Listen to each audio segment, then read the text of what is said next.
So Broly, huh?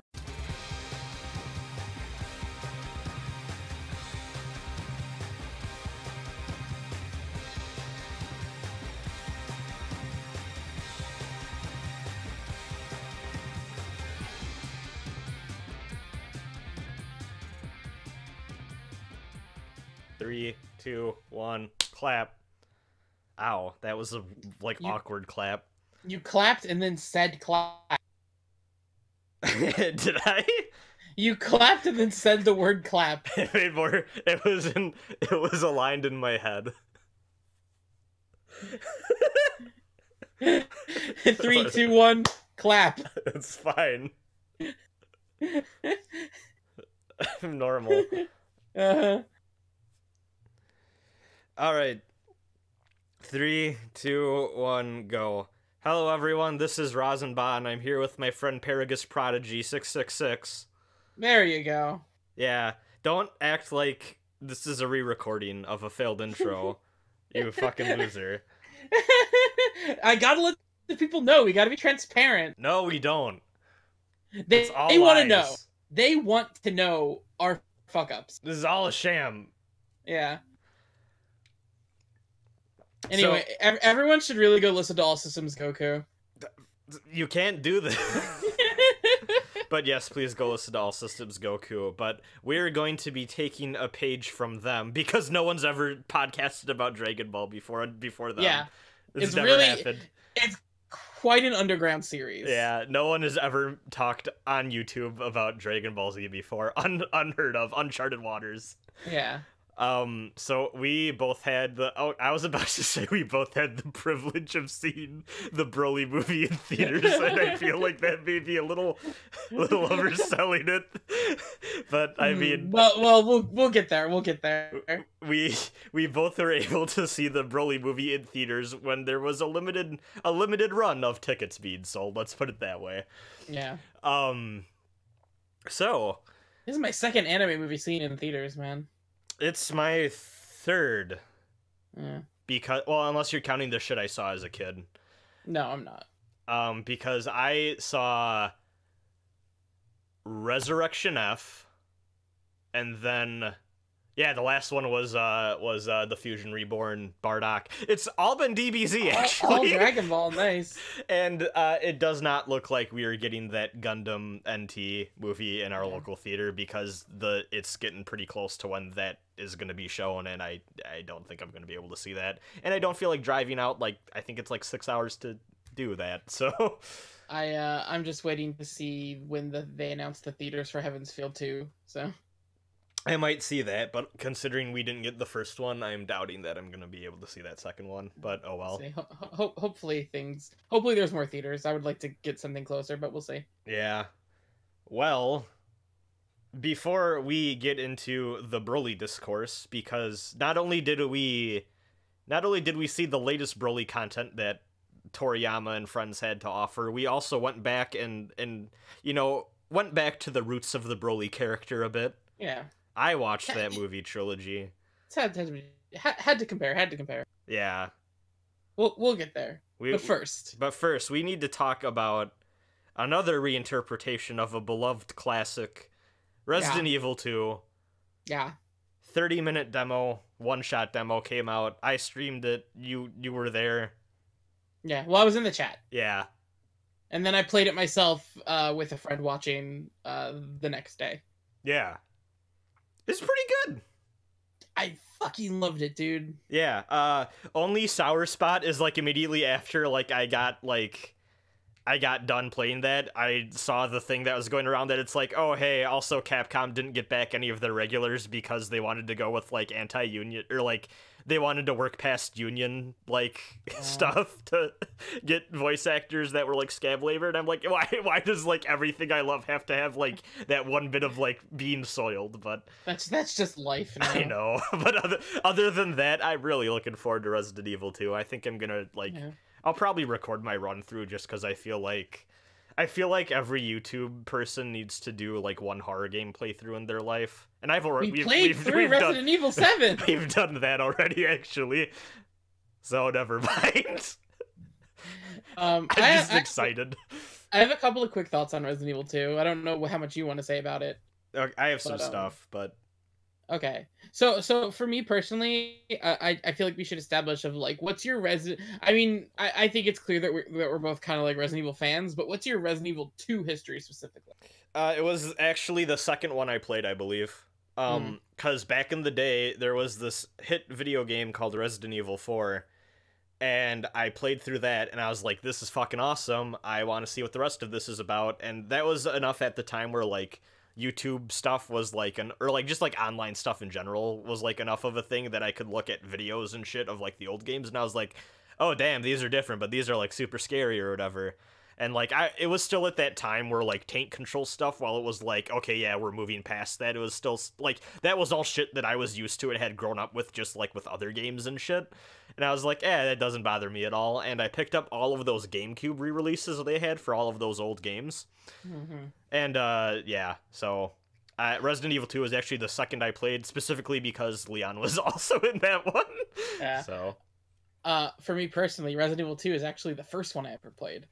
And I played it back when the PlayStation was still a thing. Like before the PS2 came out, I had a copy of Resident Evil 2 on PS1, and I still have the same discs as back then. Yeah. I enjoyed it a lot. I was terrible at it. I honestly, I've been really conflicted. I've asked a lot of people this of like, do you think I should replay the original before the remake comes out? Because it's been like almost my entire life since I played that game. I remember vague bits and pieces, but not the details. I think generally the consensus I got was like, nah, don't do it. So I don't know what I'm gonna do. But like I played Resident Evil 2 a fair bit. I don't think I ever beat it even. And I remember too, this is me being a shitty kid at the time, being like, Silent Hill is better. But like it is. Silent Hill is better. But I never went back to Resident Evil 2. Like I played Resident Evil 4 a lot. I've played Remake a few times. You know, I've played Resident Evil 7 a lot. I've never touched Resident Evil 3, but like Resident Evil 2 is the one that I've always meant to go back and do a full playthrough of, despite having put a lot of time into it, and I just never got around to it. So this remake is kind of like, I'm excited for a couple different reasons. I actually, like, I feel like I've referenced this probably a fair bit throughout the past few months, but like I've been slowly picking at another playthrough of Remake, and I'm almost done with it actually, and I feel like I might just spend this week actually just going through RE2 again, because it's not super long. Yeah. And I think I could get a Claire A, Leon B run of that game before the new one comes out. I see. That's the more unorthodox one. That's the one that I did first as a wee lad. See, I know for a fact. I want to say I think I got through all of Leon A as a kid. I don't know if I got through Claire B. That's like my thing. But even then, like Leon A, it's fuzzy. Like I remember bits and pieces, but I remember the police station, like, okay. Oh, yeah, of course. But it's like when you get to the lab stuff. And honestly, so one thing, I'm actually pretty excited because I just loved everything about how that demo, like, felt to play. And I feel like I'll get into that. Okay, because, so, I think what I actually described to you is I feel like this game is, like, the perfect combination of Resident Evil 4, 7, and Remake over the skeleton of Resident Evil 2. It's the best bits of every one. Yeah. Like I guarantee you every review of this game is going to say some variation of that, because it is core to its identity. And like I felt like in Resident Evil 7 they were taking good parts from 4 and the classic games and reinterpreting them in a new way. This game, the Resident Evil 2 remake, is let's look at every single game and take what worked from it. And that even includes there's shit from RE6 in there. Like, not the bad stuff. Like, a few, like, positive changes they made to the controls are taken from RE6 and put in here. Like, they took something good from every game. Yeah. And, like, honestly, too, like, I'm actually pretty excited because, like, I mostly enjoyed 7, but honestly, like, I still feel like that cliff section or whatever, like I started to get a little bored towards the end, and then it just wrapped up, and I'm like, okay, that's fine or whatever. But and like the mines and stuff. Yeah, where it just kind of it gets to the Resident Evil point where it's like, okay, it's just like action game now, and it's like, okay. Yeah.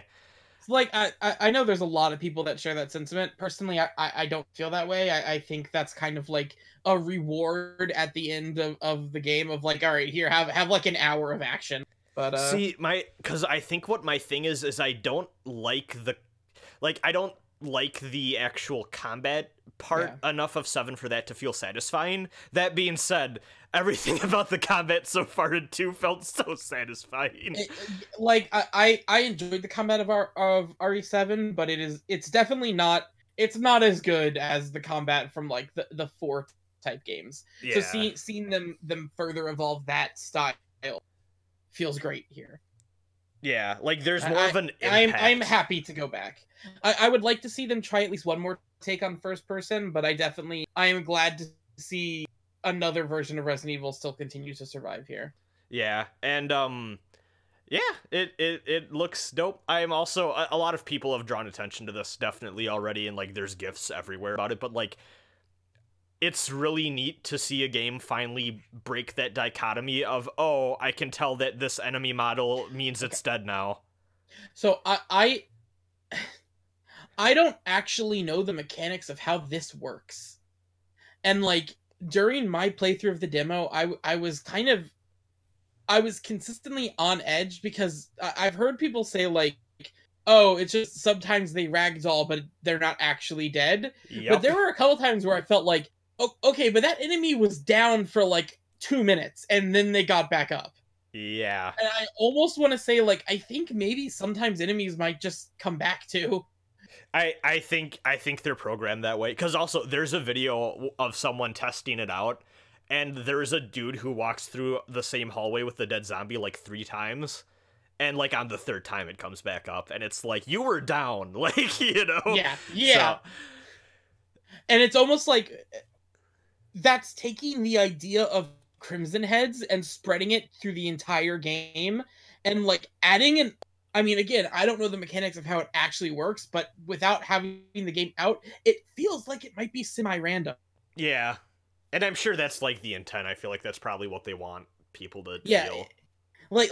Regardless of if it is or isn't random, it really does feel like, at least on your first playthrough, like, I don't know what's gonna happen. Yeah. And that's like, oof, man, that's a feeling. I will say, in terms of like atmosphere and like respectable horror, I still will always prefer Silent Hill. I think this demo is probably the most actual scared I've been in a video game in years, though, of just like that feeling of like, oh god, I am not equipped to deal with this, because hey, just putting it out there, I'm not that great at action shooters, so like I can handle my own in like a survival horror game, but put me in RE4 type and it's like I'm gonna die a few times. So my favorite thing is, I didn't even realize this because, first of all, I did stream through that like the demo, and unfortunately it's choppy because I didn't realize until I was streaming something I'll be talking about a little later on, actually, that like my OBS like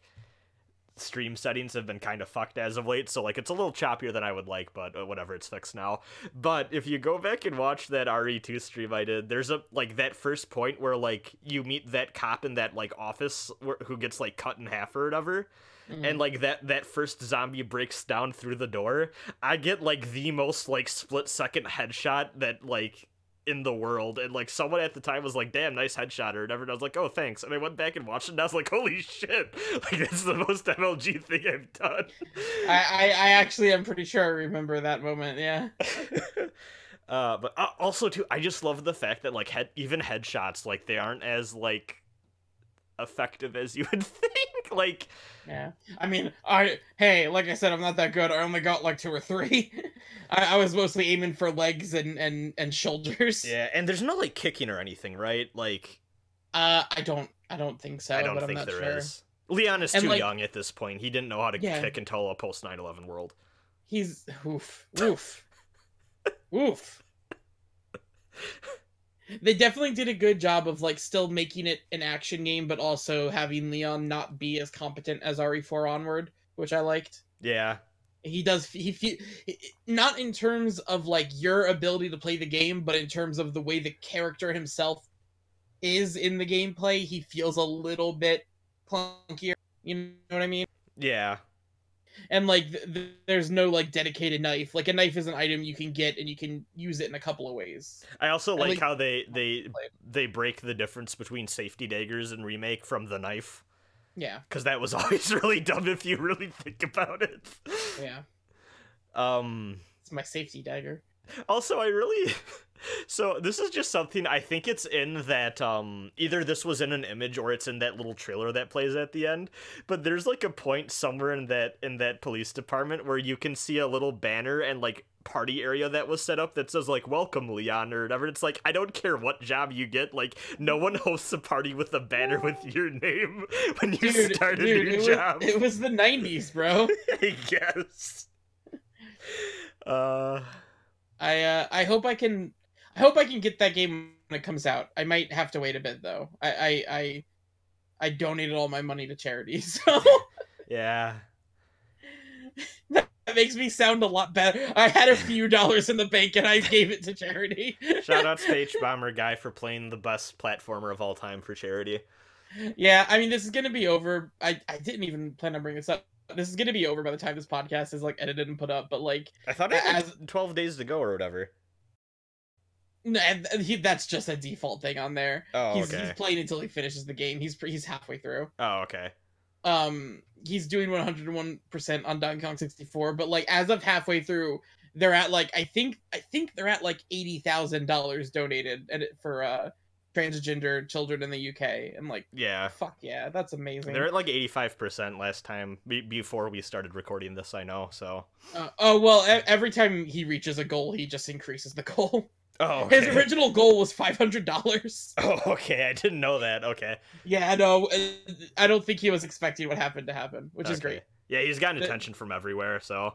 This is such a good cause, and like, fuck yeah, man! It's so nice to see something good actually happen. Yeah. Anyway. Speaking of video games. Yeah. I don't have a lot to talk about with this one, but the same day that Resident Evil 2 dropped, also another game demo dropped, and it was the God Eater 3 Weekend Action Demo, which is a weird name. But it was a... Did you download this? Because I know you said, I think you said you might.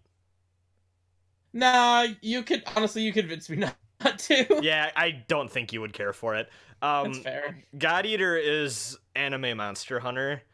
And it kind of came out in that time where like Monster Hunter was starting to become like, okay, that's the classic take on the genre, and like stuff like Freedom Wars and like other games were kind of starting to be like, okay, Soul Sacrifice. Fucking what's the other, Tokiden, like all these Vita games were like, yeah, we can also be the Monster Hunter. Yeah. So my God Eater experience is very limited. When God Eater 2 Rage Burst, which is my favorite name ever, came out for PS4, it also had a it had a thing where if you pre-ordered it, you would also get God Eater Resurrection for free, because they made a PS4 port of that one too. And I played about an hour of both, and I was like, yeah, this is cool, I'll get around to this someday or whatever. And then Monster Hunter World came out, like, months after that, and I was like, yeah, I probably won't ever go back to those. And God Eater's interesting because, like, it kind of takes the Monster Hunter thing, and I feel like in some ways tries to make it more of, like, a... like shonen RPG type thing. Like in Monster Hunter, if you don't have like actual people to play with, like you just have to fight the monsters alone. In God Eater, you actually have like dedicated story missions that give you like a party, like specific characters with like stories and stuff will like join you and like hunt alongside you and stuff. Or also too, like what happens in the God Eater 3 demo, and I don't know if this happens in the other games. If you are going on a mission and you don't have enough human players to fill out the whole party, those party members will just slot in and will be played by the AI, which is pretty cool. And honestly, I feel like a lot of people were in the position where they're like, well, Monster Hunter World basically reinvented Monster Hunter, and in a lot of ways kind of took what those other non-Monster Hunter games were doing and like kind of did it better. So what position does God Eater 3 take in a world where Monster Hunter World is like a huge international success and all these barriers to entry have already been eliminated and all that? And honestly, it seems like really what they did is they took the standard God Eater stuff from 1 and 2 and just made it a little more streamlined to be more accessible. And also just like, obviously not with the same budget that Capcom has, but they made everything just look a little bit prettier. Like, it's very obvious this game is made for the PS4, and it was not a handheld game that later got a console port. So the world just feels a little more realized, though you can still kind of tell it feels like it's made on a budget. This game is interesting because I think it's the first case I can think of since maybe Pillars of Eternity. Actually, not even that one, I don't want to say, but, this game has, like, a built-in encyclopedia, and, like, boy, do you need it, because, like, nothing's just called, like, a weapon. Like, everything's, like, a fucking, like, god arc, or, like, all of that shit, and I feel like a lot of the barrier to entry to this one isn't like Monster Hunter, where it's just understanding how all of the gameplay systems works. It's literally just trying to wrap your head around, okay, what the fuck is this paragraph even telling me to do? Because you just used, like, in one sentence you used 3 words that you made up for this video game. It's fun, and I do want to play it. And I kind of think maybe I might, like, do, like, a weekly stream thing for it, just because it's like, hey, this seems like a really relaxing thing to do for, like, an hour a day, like, every week or whatever.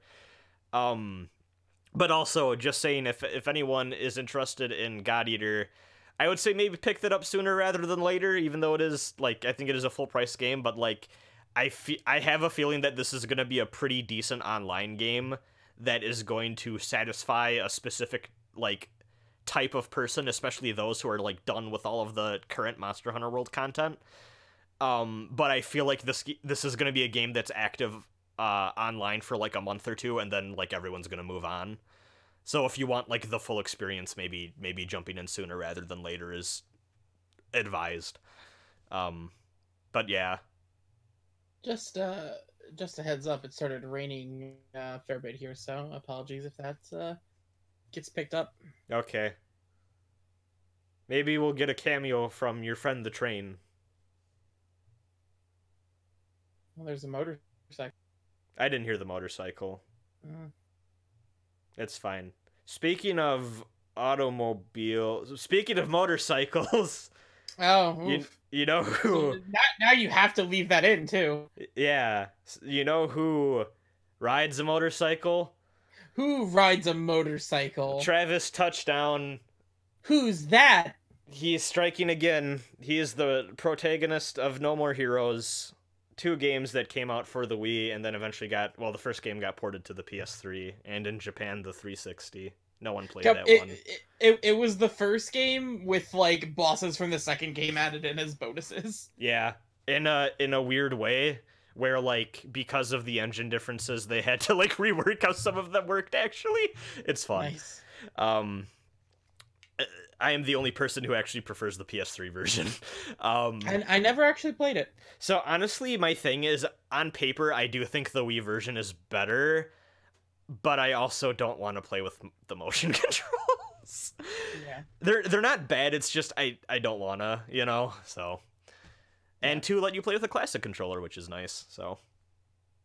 But yeah, Travis Strikes Again is the game that everyone got super excited for when it was announced, and then when it became apparent that this is incredibly a spin-off side story thing, and not No More Heroes 3, people were, And it's very odd seeing, like, what was such a beloved game of the previous generation, like... 2, I guess. The Wii U makes things weird nowadays. It does. Yeah, just kind of, like... It just kind of came out. And reviews have been pretty split. Like, I've read, like, I just went through this morning and I read everything, and, like, there are people that are like, I was, like, pretty impressed by this, and there's a lot of people that are like, this is fucking garbage, don't play it. I don't think I would call it a very okay video game. Um, I hate this, but like, I'm just gonna outright say this because news articles are already coming out to say this, and I think it was dumb that they didn't do this in the first place. There is a thing in that game that just confirms that No More Heroes 3 is in development, like right now. And I think it's really dumb that they didn't lead with that, because I feel like putting this game in the position of like, well, if you want No More Heroes 3, maybe you should buy this unrelated kind of game was a dumb idea. Like, is it definitely like a confirmed thing, or is it just like a joke? There is all but a message that says, "Hey, we're making No More Heroes 3." It seems like. Yeah, I'll hold off and wait until like a press release on that one. Yeah. It seems like they kind of wanted it to be like a ooh big surprise thing, and I don't think it was justified. Yeah, I don't think when people want your game to be something and your game instead says, "Hey, I know you wanted this to be that, but don't worry, you'll get that of it." Like that's people paid money to play that game. It like, reminds me of the Metroid Prime 3DS thing, where at mm-hmm. the end they're like, "Hey, Metroid Prime 4," and like that's like no one wanted this 3DS game. I actually didn't even know that did that. Yeah, at the end they set up the plot for Metroid Prime 4. Oh. Which is honestly, that's also I think a good reason for not doing it, because not a lot of people are going to play your thing, and like, hey, people just don't know, so when it like comes out, like, it doesn't matter anyways. So one thing is, this is actually the first game in a while that Suda has straight up directed, because he has kind of a Kojima thing going on with him, where a lot of the games people credit to Suda are actually like, oh, it's done by Grasshopper and Suda is involved, but he's not actually calling the shots. And I feel like you can really feel it in the writing quality. And I actually do think one thing I do respect, and I feel like it's weird because I respect it, but I also am in the position where I can't appreciate it because of like my history with Suda games. That game is just straight up like, hey, I hope you played the rest of Suda's games. Because there's this thing where between the actual game parts, there's like this weird pseudo visual novel segment that takes place in like it's just a callback to old, like really old ass PC visual novel games. And like, you straight up get shit like, oh, these two characters are from the 25th Ward. And like, I kind of respect that he's just like, yeah, I want this to be a love letter to all of my old shit that has like kind of developed a love letter to me. Yeah, like, but like, because I know some people that like have like gotten really into Silvercase stuff and like they're adoring it from what it seems, and it's like it does kind of make me want to go back and check those games out, because like I've always known that those are loved games, but like they're old and kind of slow, and like it's like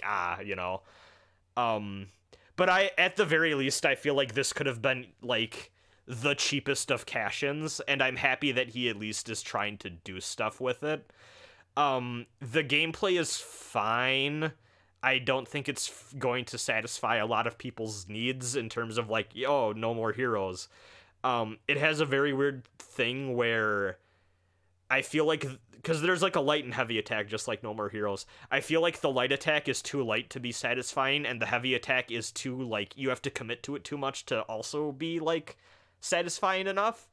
So it feels a little awkward, and like No More Heroes combat I feel like was never really like, it wasn't it was serviceable for that game. Like the combat wasn't the highlight. The highlight was like the bosses. You know? And like there was always a feeling of jank in both of those games, and it kind of carries over here, but also like, boy, this game was made on a budget, and you can tell why it's only $40.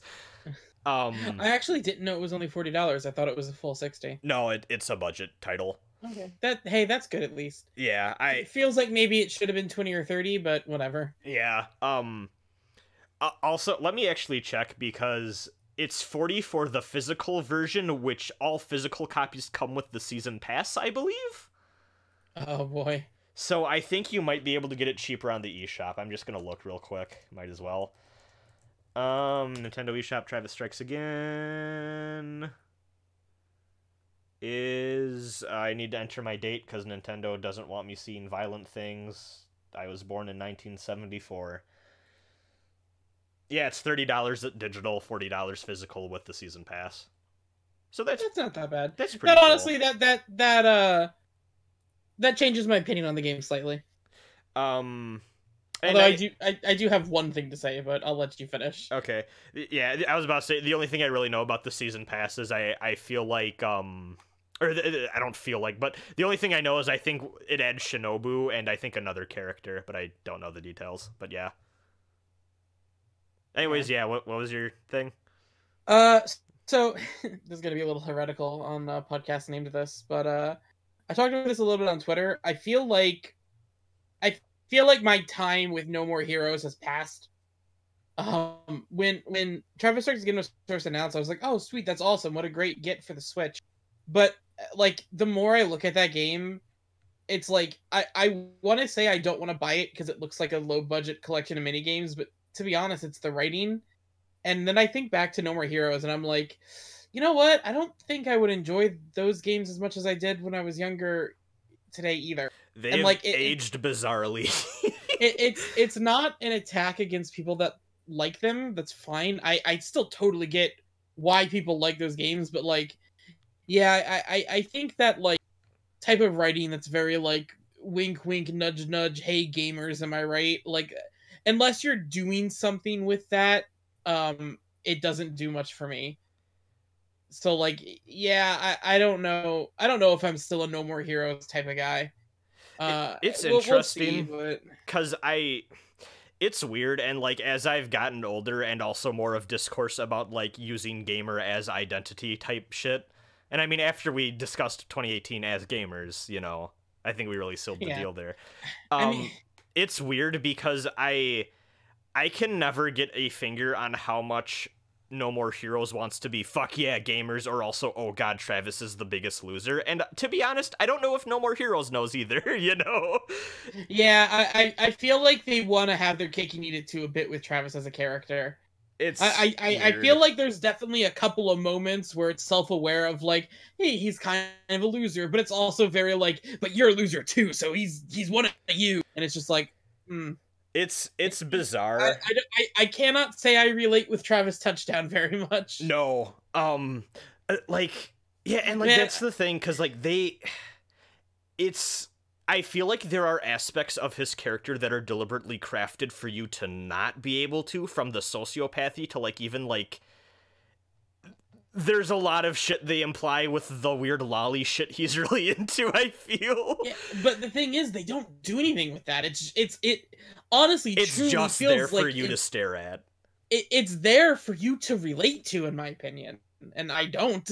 I don't know if I feel conflicted on it. It's weird. So I watched the opening cutscene for Travis Strikes Again, and I was just like, man, this writing is not too great. Like literally, the only joke they have in there is, hey, stop trying to butter up the gamers.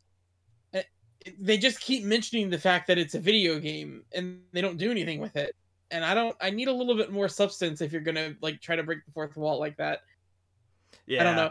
I just personally didn't find it funny, and I used to. I did like the writing of No More Heroes 1 and 2 back in the day, but not really anymore. And honestly, I have not enjoyed a single Suda game that I've looked at. I have not played any of the other ones, but I just don't think his style of writing is for me. Yeah, that's fair. It's weird because also too, like a lot of No More Heroes is the bosses, and they feel less of a presence in this one, but I did like so far what I have gotten of them. The first, and like, hey, this kind of goes back to your thing about video game reference. The very first boss that you kill is like one of Travis's favorite video game characters, and they kind of go into like, oh, like, I idolize the shit out of you, but also like, hey, you're here, it would be really fucking cool if I kill you right now, let's fucking fight. And like, I do really, like, I love that aspect of Travis of a character, of like exploring him starting that series as like he really just wants to sleep with Sylvia, and as it goes on being like, you just really fucking like killing people. I think my only issue is that like it plays that as like it doesn't actually have anything to say about that. And there are other video games out there that do that better. Yeah, I can see that. They're like, I mean, it's a fucking trope at this point. Like everyone knows the Metal Gear Solid quote, you know? Yeah. And like there are a lot of video games that have looked at that in a better way. And I'm not saying that you have to be deep and subversive. Like if you want to indulge in the violence, that's fine. But like I feel like No More Heroes wants you to think it's being deep and subversive, but then it doesn't actually do anything to earn that. Yeah, it's something. I do want to do playthroughs of those first two games at some point this year. I actually was supposed to do one this December, and then I got sidetracked. I take a shot every time I say that about anything I ever plan on doing. I don't want to get drunk tonight. Damn. But yeah, it's some honestly like I think my biggest beef quality wise with the No More Heroes writing is the stuff with Jean at the end of that first game. I don't know if you know about that. I mean, I remember the character and stuff like that. Well, okay, so you know the part where they fast forward through her dialogue? Oh yeah, I remember listening to the slowed down version. Yeah, it's not good. It's No. it's very bad actually. Yeah. That's always been like my major thing where it's like not a fan of that. But yeah. Do we have to rename the podcast now? Oh no. I mean, you're the one that, like, you named this podcast before I was ever on it. I never had a say in this podcast name. That's true. When you named this podcast, I, like, not only was I still just a guest for the first episode, which, by the way... standing guest in WAFP history. I have never been confirmed as anything other than a guest for the first episode. I love this. I am still just a guest. But I don't even think you have had decided to bring me on as the guest yet.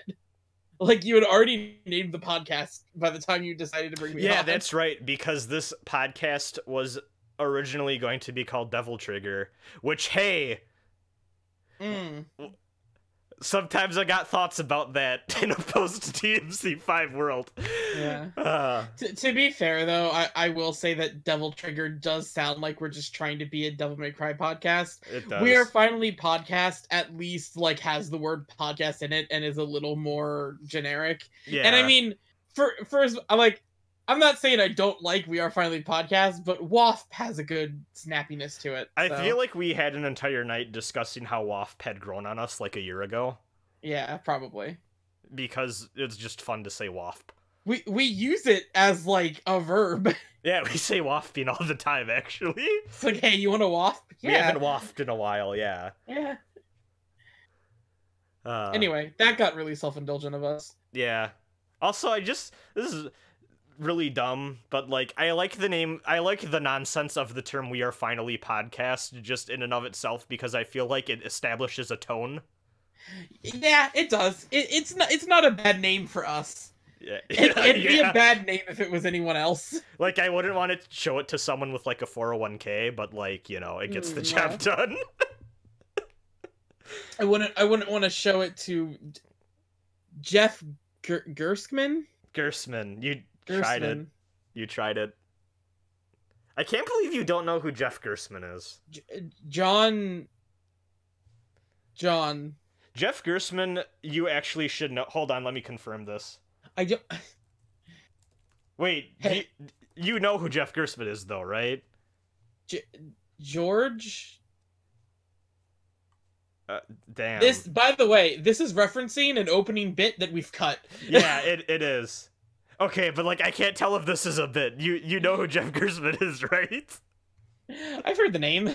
Okay. He is the guy who started Giant Bomb after the Kane and Lynch 2 debacle. Yeah, I was never a Giant Bomb boy. Okay. He's also, you probably know him better for one specific incident, which was the Twilight Princess 8.8 incident. Whatever. Yeah. Which, did he give Twilight Princess an 8.8? Oh, you don't know about that? I mean, I know that Zelda fans can be silly. Yeah, so when Twilight Princess came out, one of the first reviews that came out was Jeff Gerstmann's, and he gave it an 8.8, and Zelda fans lost their shit and, like, found his home address, and, like, it was bad. So I just did, and again, I did not mean to talk about this, but it's for a reason. I just did a Zelda video on my YouTube channel looking at Hyrule, and to do it, I played through at least half of like every Zelda game to grab footage. Hey, I love Twilight Princess. 8.8, little generous. I love Zelda so much. I feel like that game's a solid 8, and I also love that game a lot. It's a solid 8. If someone told me they rated it as a 7, I would go, yeah, I can see that. It's really shitty because I'm not gonna lie. There have been periods of my life where I actually have unironically appreciated Twilight Princess more than even Ocarina. Where I'm at now, I'm like, yeah, I like how Ocarina handles a lot of shit better, but like, yeah, there's a lot about Twilight Princess I love that like that game is honestly a lot of it is a rehash, but like, you know, it's good. It is. I mean, I don't want to dwell on this too much, but one of the points I make in my video, which isn't looking at the games mechanically, it's just looking at Hyrule as a setting. But I appreciate Twilight Princess because you could argue that it's more generic and a little bit more playing into traditional like fantasy and medieval Europe than most of Zelda is. But that when someone tells me to think of Hyrule as a kingdom in its prime, that is always the game I will go to, because that game is Hyrule as a kingdom. Like Breath of the Wild, it has really supplanted it in a lot of ways, but Breath of the Wild is post-apocalyptic, and Twilight Princess is not. You get to see the civilization of Hyrule in Twilight Princess in a way that you really don't in any other game. So I love it for that. I do also think it's like, I don't even think this is to the game's credit necessarily, but I just think it's an interesting thing. Twilight Princess is so much a reaction to Wind Waker in the sense that, like, yeah, you know, like, that whole audience clamored for Nintendo to make, like, the GameCube tech demo version of Zelda. Yes, give us the Space World demo. Give us mature, grown-up Zelda game. Yeah, and give us Lord of the Rings. I think it's an interesting case study in, because Nintendo is not normally a company to do that, I feel. Like, they don't give in to demands like that easily. I think it's, okay, I will say maybe it is to the game's credit. Fuck it, I'll say it. I think it is to that game's credit that game is Nintendo relenting and saying, okay, massive fan base, here's what you want. And I still think that even aside from that, they still managed to give that game quite the, like, identity and make it their own, which... And that is good. exactly the case with Breath of the Wild as well. Yeah. Breath of the Wild is a reaction to the fan base reaction to Skyward Sword. Yeah. Because everything that Twilight Princess is to Wind Waker, Breath of the Wild is to Skyward Sword. Which is funny because, like, Twilight Princess is the sequel to Twilight Princess coming to Switch. Twilight Princess is also very story focused. Like Twilight Princess and Skyward Sword are the two games that have the biggest focus on story. Yeah. And Breath of the Wild is a clear step away from that and almost brings it back to the way like Wind Waker felt. Yeah. But honestly, anyway, even Wind Waker had more story than Breath of the Wild, though. Yeah, it did. But like going from Wind Waker directly into Twilight Princess, you could like, oh god, yeah, like every like 10 minutes it's like, oh, you got to get back to this town because you got a big cutscene, you got a big story moment coming. And it's like in like Ocarina of Time, Wind Waker, and all those games, it's very much like, yeah, you can do stuff between the dungeons if you want, but like Twilight Princess is like, no, you've got like an hour of story between these two dungeons, and it's like, oh, okay. Anyway, I've talked about Zelda enough. I want to move on. I'm done with Zelda for a bit. I just made a 45-minute video. Speaking of the land of Hyrule, you'll find that there's a lot of well, speaking of the Legend of Zelda, we got to talk about another legend. In fact, we need to talk about a legendary Super Saiyan. All right, we're in. This is it. This is what everyone came here for, based off of the title and build-up and thumbnail. We're going in. Okay, so... Woo! It originally, I believe even last podcast, we both discussed the fact that we weren't going to be able to see the Broly movie in theaters. The Dragon Ball Super Broly movie in theaters. Did we?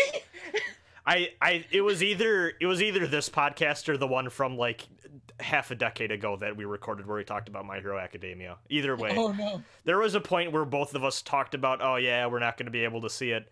And then they just added more theaters, and like 2 of the theaters added were like close enough to us that we could both see it. I mean, mine was at my local theater that I always go to. Yeah, so we both were able to see Dragon Ball Super Broly kind of at the last minute.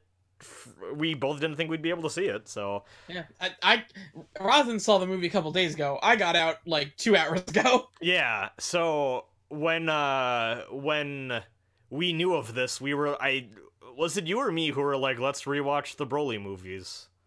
I believe it was me. Yeah, so I went on Amazon and I got that gosh darn Blu-ray Broly triple feature, which has Broly, the Legendary Super Saiyan, Broly Second Coming, and Bio Broly all in one beautiful Blu-ray disc.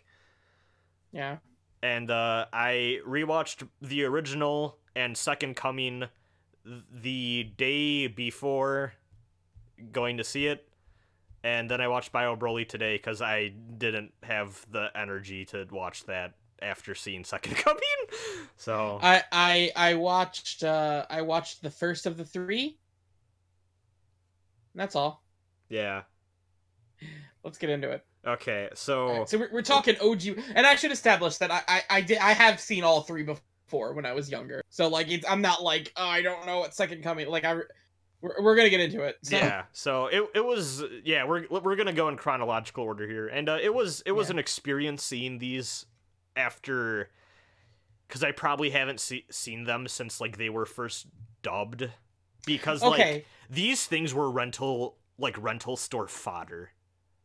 Rasen, but before we get into this, let's talk about dubs for a second. Okay. This is important, trust me. So your Dragon Ball experience is almost exclusively the Funimation dub. Yes. Mine is kind of all over the place. When I was a young child, like young into Dragon Ball Z for the first time, I watched the Funimation dub as it was airing. And then I kind of gravitated away towards that into the fan subs. I watched all of the Boo arc in Japanese, and then from then on, I was like Japanese boy all the time. Let me reword that. I was Japanese Dragon Ball Z fan sub boy. Zach, we talked about Ghost in the Shell last WAFP. Yeah, let's bail on that joke. I'm not even gonna go there. Y'all know what I mean. Yeah. I'm not Scarlett Johansson. I am a fan of subtitled Dragon Ball Z. I rewatched all of Dragon Ball and Dragon Ball Z and fan subs after that, and then I watched like the official subs for Kai when that was happening, and I've watched the official subs for Dragon Ball Super, all of it. There is one exception to this. And I believe I've talked about it with you before. I'm sure I've mentioned it on Twitter. I don't know if I've talked about it in a WAFP or thing before, but the exception to this is the movies. There are a few movies that I've watched the Funimation dub of. I know I watched the Funimation dub for the Dead Zone and the Cooler movie, because I got the Cooler version with the Disturbed in the background. Hell yeah! But when I was a kid, I found out there were a bunch of Dragon Ball Z movies, and I went to my parents and I was like, I need these movies. Can I buy one on the internet? And my dad was like big into eBay at the time, and he was like, yeah, sure, let me look it up. And he was like, I know you wanted one of them, but I found all of them for like $10. Oh, and hell I was just yeah. like, yeah, totally. So I had 2 VHS tapes with all of the Dragon Ball Z movies. There were also a couple episodes of the show. It had the entirety of the like filler arc of like the Otherworld tournament and then the Great Saiyaman saga, and those episodes were the Funimation dub. But the movies were the Malaysian dub. Hell yeah, the good shit, the Big Green. No, not Big Green. Oh, not Big Green? Big Green is something else. Damn. This Malaysian dub is not very well known. There are a couple of YouTube videos out there that like do a compilation. You could find those, but I have not been able to find like the full movies in the Malaysian dub. And it is like they're speaking in English, but it is heavily accented. The script is hilariously bad, and they are very clearly not good actors. But I was a kid, so I didn't really understand. So I just watched them like that. Yeah. And that has been my primary, like, I watched those movies a few times, and that was always the way I watched them, because that's what I owned. And I did not realize until going to watch this Broly movie that I had never seen it without the Malaysian dub. Oh my god. So this was my first time getting to watch the Broly movie not in the Malaysian dub. Oh. And I had a hard choice to make. I ended up going with the Funimation dub, specifically the Funimation dub with the Japanese music. Okay. Because the theater was playing the new Broly movie in the dub, so I figured I'd do that. But it was a little weird not having Broly with the Malaysian voice, I'll be honest.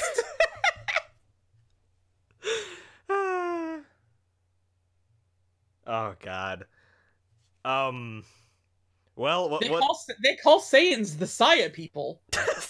That's good. Every time it's like, oh, you are the prince of the Saya people.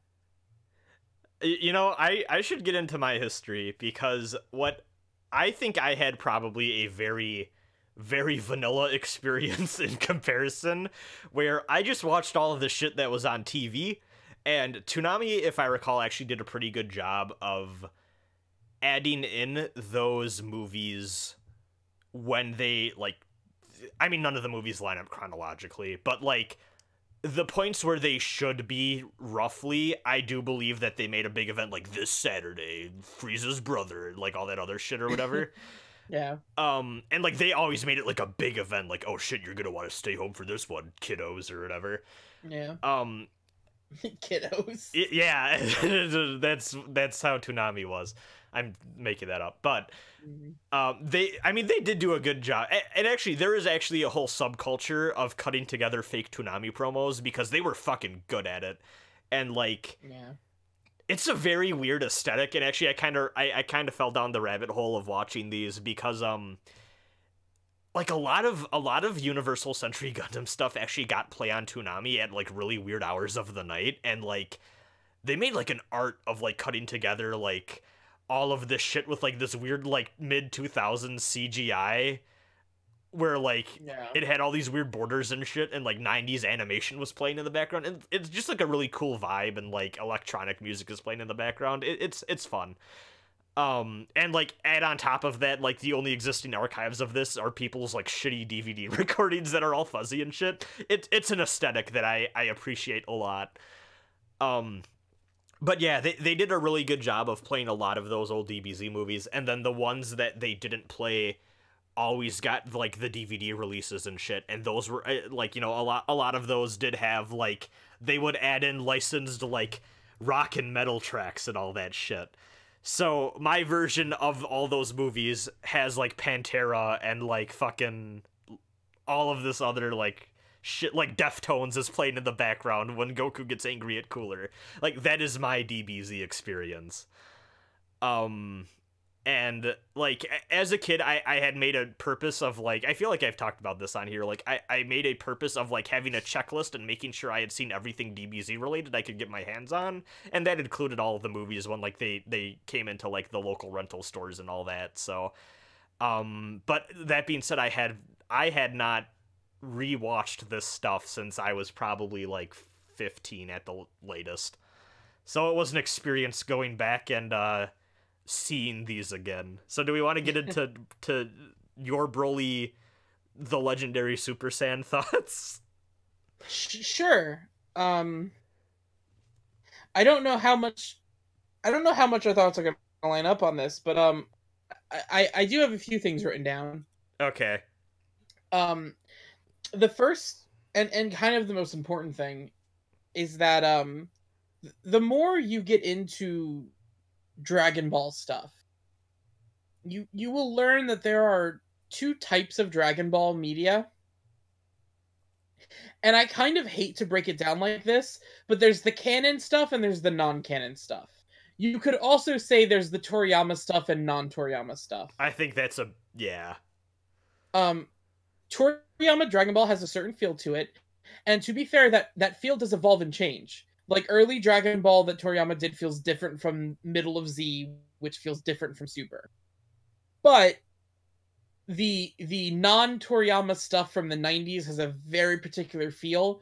You can feel it in a lot of the Dragon Ball Z filler episodes, and you can definitely feel it in GT, and especially in these movies. Yeah, you can.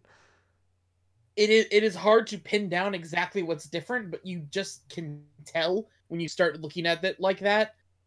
You will find a lot of weird alien creatures. I'm so happy you brought up the fucking alien creatures. It's such a common trait.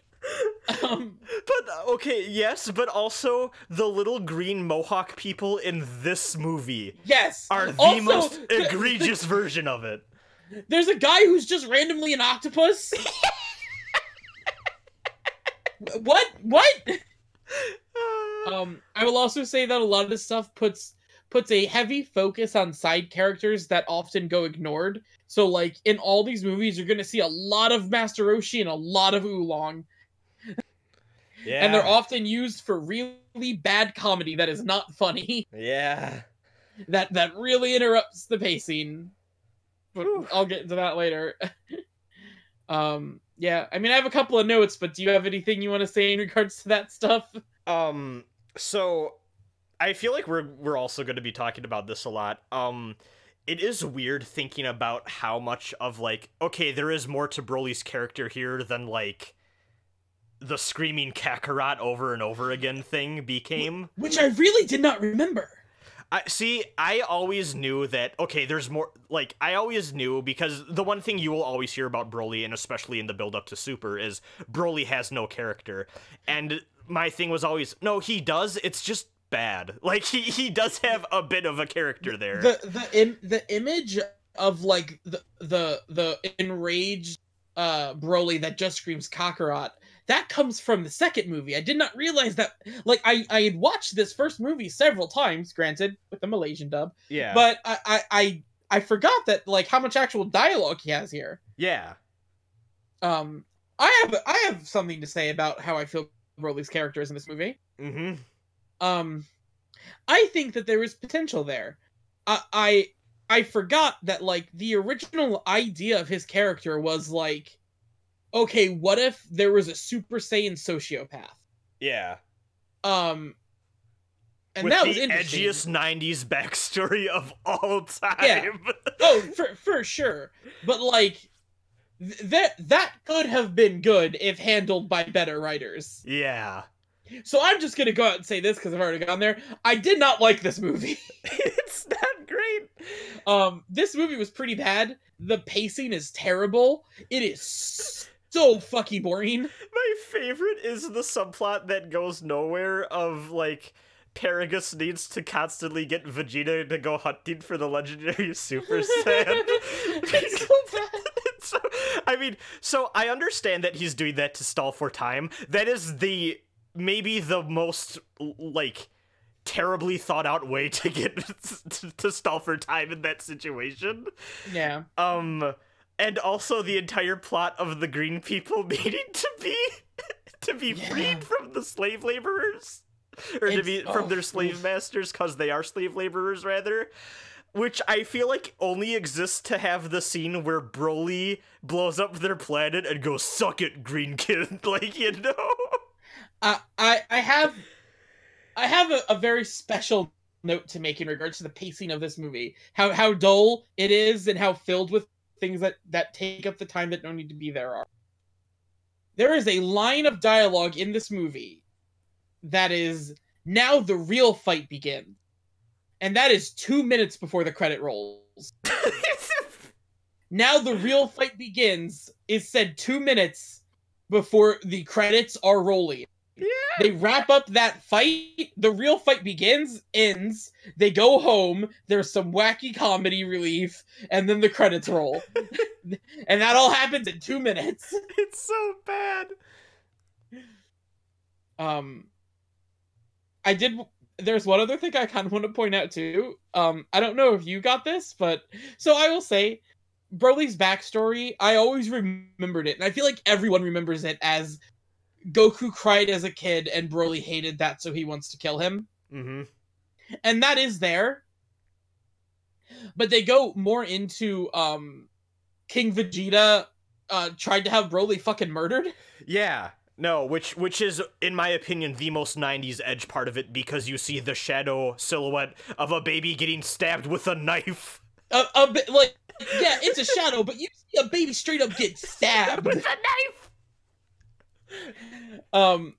But then that could have been okay character motivation, but they just keep adding stuff onto it.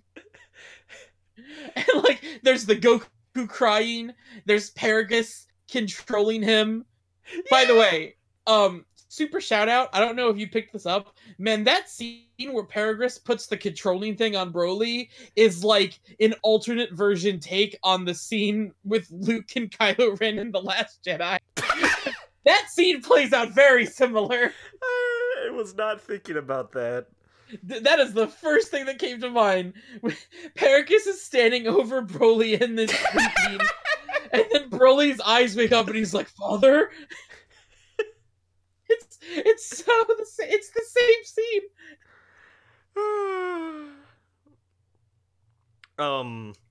Anyway, Vegeta is super out of character. Okay, that's the other thing I wanted to talk about. Well, the first thing I want to reference is sorry. Okay, one thing I do want to reference is quick shout out to one specific song added in the original dub soundtrack, which is Lazarus by the Aleph, who, as far as I can tell, were an electronic group that had one album that nobody listened to.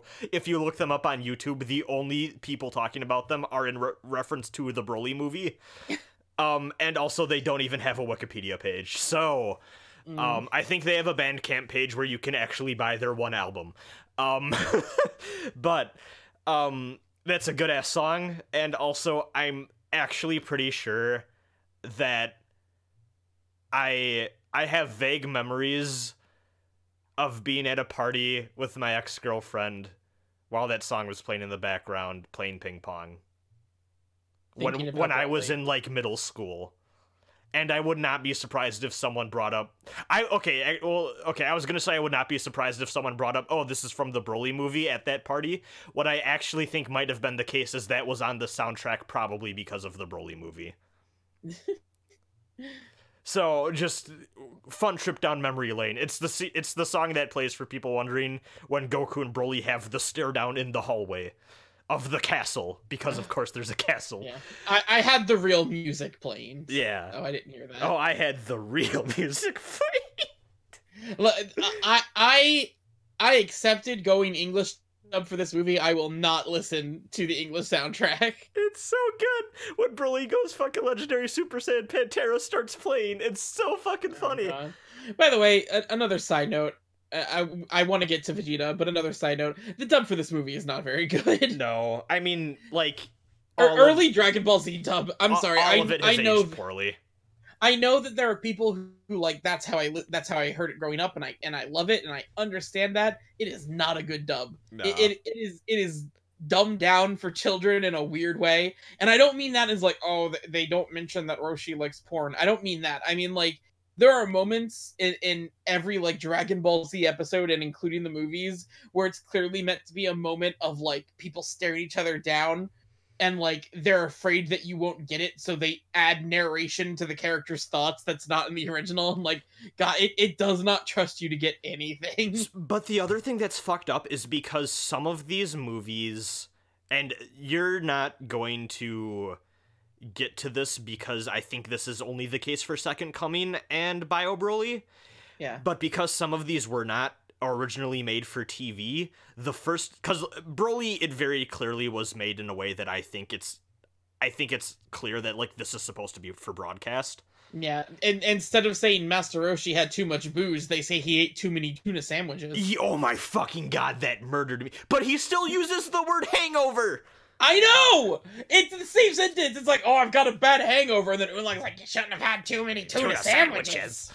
Fucking, yeah, okay, so Second Coming and Bio Broly, though, very clearly we're supposed to be for home video first, and like, fuck it, maybe it'll be on TV, and like, we can deal with that later.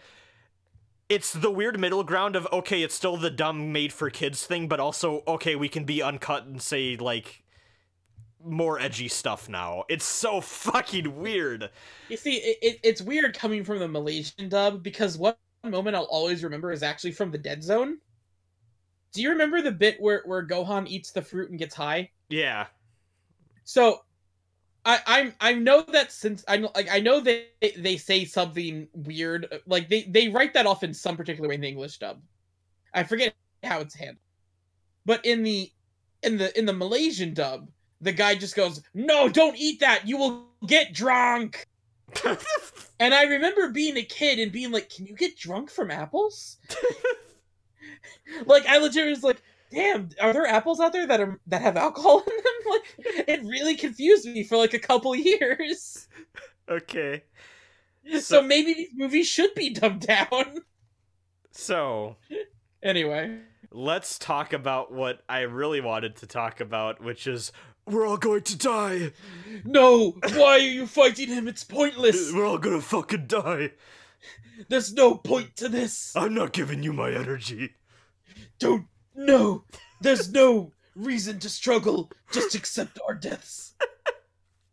So, this writer hated Vegeta. He made Vegeta the most coward-ass coward that's ever existed. Like, you could not get less in character. I'm pretty sure even Gohan's like, what the fuck are you doing, you know? Everyone is like, stop being like this. So, I think the theme of Broly, if there is one, is in that scene where Vegeta decides to give Goku energy, and it is the most bare minimum ass story beat of, hey, maybe trust in people, I guess. You know what makes me actually kind of angry about that? What? Is that, like, you know what? I'm gonna do some research here. When did this movie come out? 1994. 1994. When did the Boo saga end? I think it was actually, like, 90... This came out during the end of the Cell saga. Okay, but in the manga, though. Oh, I don't know. Because I kind of hate the idea... Okay. No, okay, so the Boo saga was 94 in the manga, and it ended 95 in the anime. Okay. So it was around the same time. So there is a chance that this movie beat the Boo saga to that moment, which kind of pisses me off. Because that's a bit like that is Vegeta's character arc in the Boo saga. Like, fuck you, Broly. You don't deserve that moment. When you just have Vegeta whining the whole movie about how he's gonna die. I also really enjoy the greenish-yellow energy aura of let's give you our power that has, like, was never used ever again in anything. Yeah. Man, if only they could use the color green to good effect in a Dragon Ball movie. Oh, boy. So, is that it for Broly, the legendary Super Saiyan? Oh, actually, do we want to talk about how he goes out in, like, a really lame way? I mean, the entire fight is lame, but sure. Yeah, he punches him in the abdomen, and because he's super powered up now, he just blows up. Yeah. He gets Vegeta's energy, says now the real fight begins, and then punches him once. Also, I'm a really big fan of the little subplot detail where Paragus is like, I get rid of all of y'all, I'm gonna fly away on my own, I'll be free from my son, and also everyone's dead. And then Broly crushes him, And then he says something later like, did he really think an asteroid colliding into this planet would kill me? And, like, actually, yes, because there's explicitly a flashback sequence where we see Broly and Paragus flying in space with no, like, masks or anything, blowing up a planet. Yeah. Like, he was fine with that when he was a teenager. What makes you think now that he flew through space when he was a baby?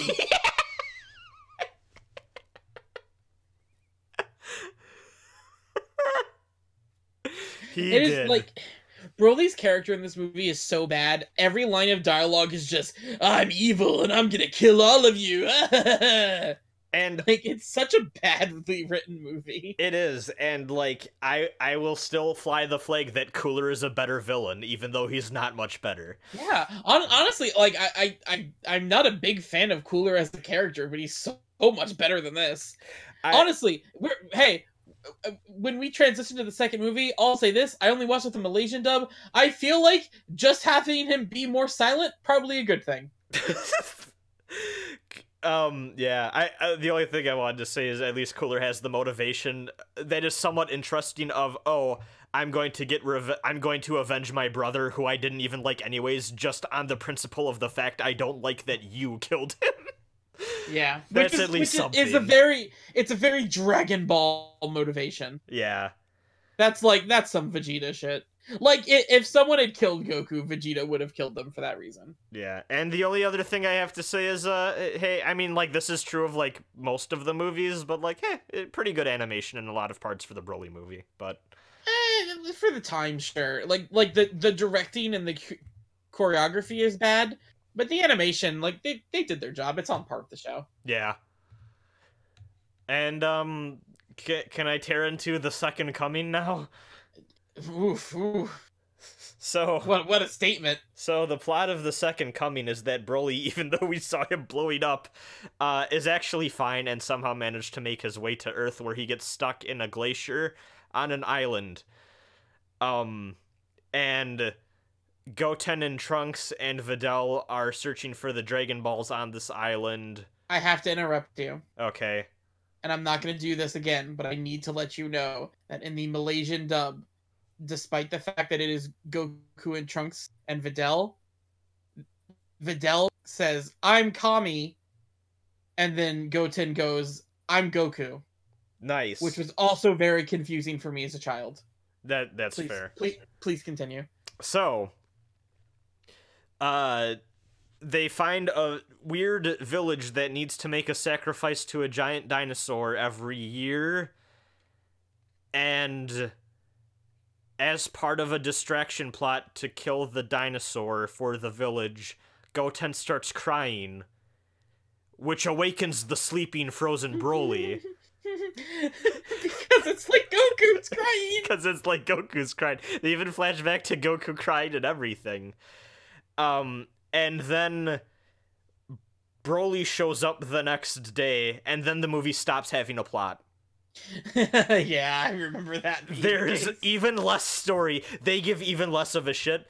And I think my main takeaway from this is, man, people rag on Super as, like, hey, like, this is so clearly, like, oh god, you don't even, like, want to tell a serious story anymore, and, like, you were just here for, like, haha funny jokes and fight scenes. I'm sorry, as soon as Broly shows up, this becomes a non-movie, and this is just, like, fight scene after fight scene for, like, the rest of, like, the 30-minute runtime or whatever the fuck it is. It's pretty short. I have my issues with Super, but I will take it over these Broly movies any day. I forgot about the scene where Broly starts to rip apart Trunks over his head, and Trunks' response is to piss on Broly's head. Yep, I remember that bit. And Broly just kind of throws him away and goes, oh. And to be fair, that is a callback, because if I recall, there is a pissing scene earlier in the movie. Yes, because Goten call back with the piss. Goten needs to pee, and then Trunks also is like, oh, I need to go too. And then they later on, Trunks like, oh, oops, I gotta go, and Broly's ripping me apart, and then Broly's like, ugh, and then he throws Trunks into the water because he's so disgusted. I have another story. Okay. Broly, The Second Coming, was the first movie on the second VHS tape of my 2 VHS tapes. Okay. When they came in the mail, my dad went, "Oh, let's plug one in."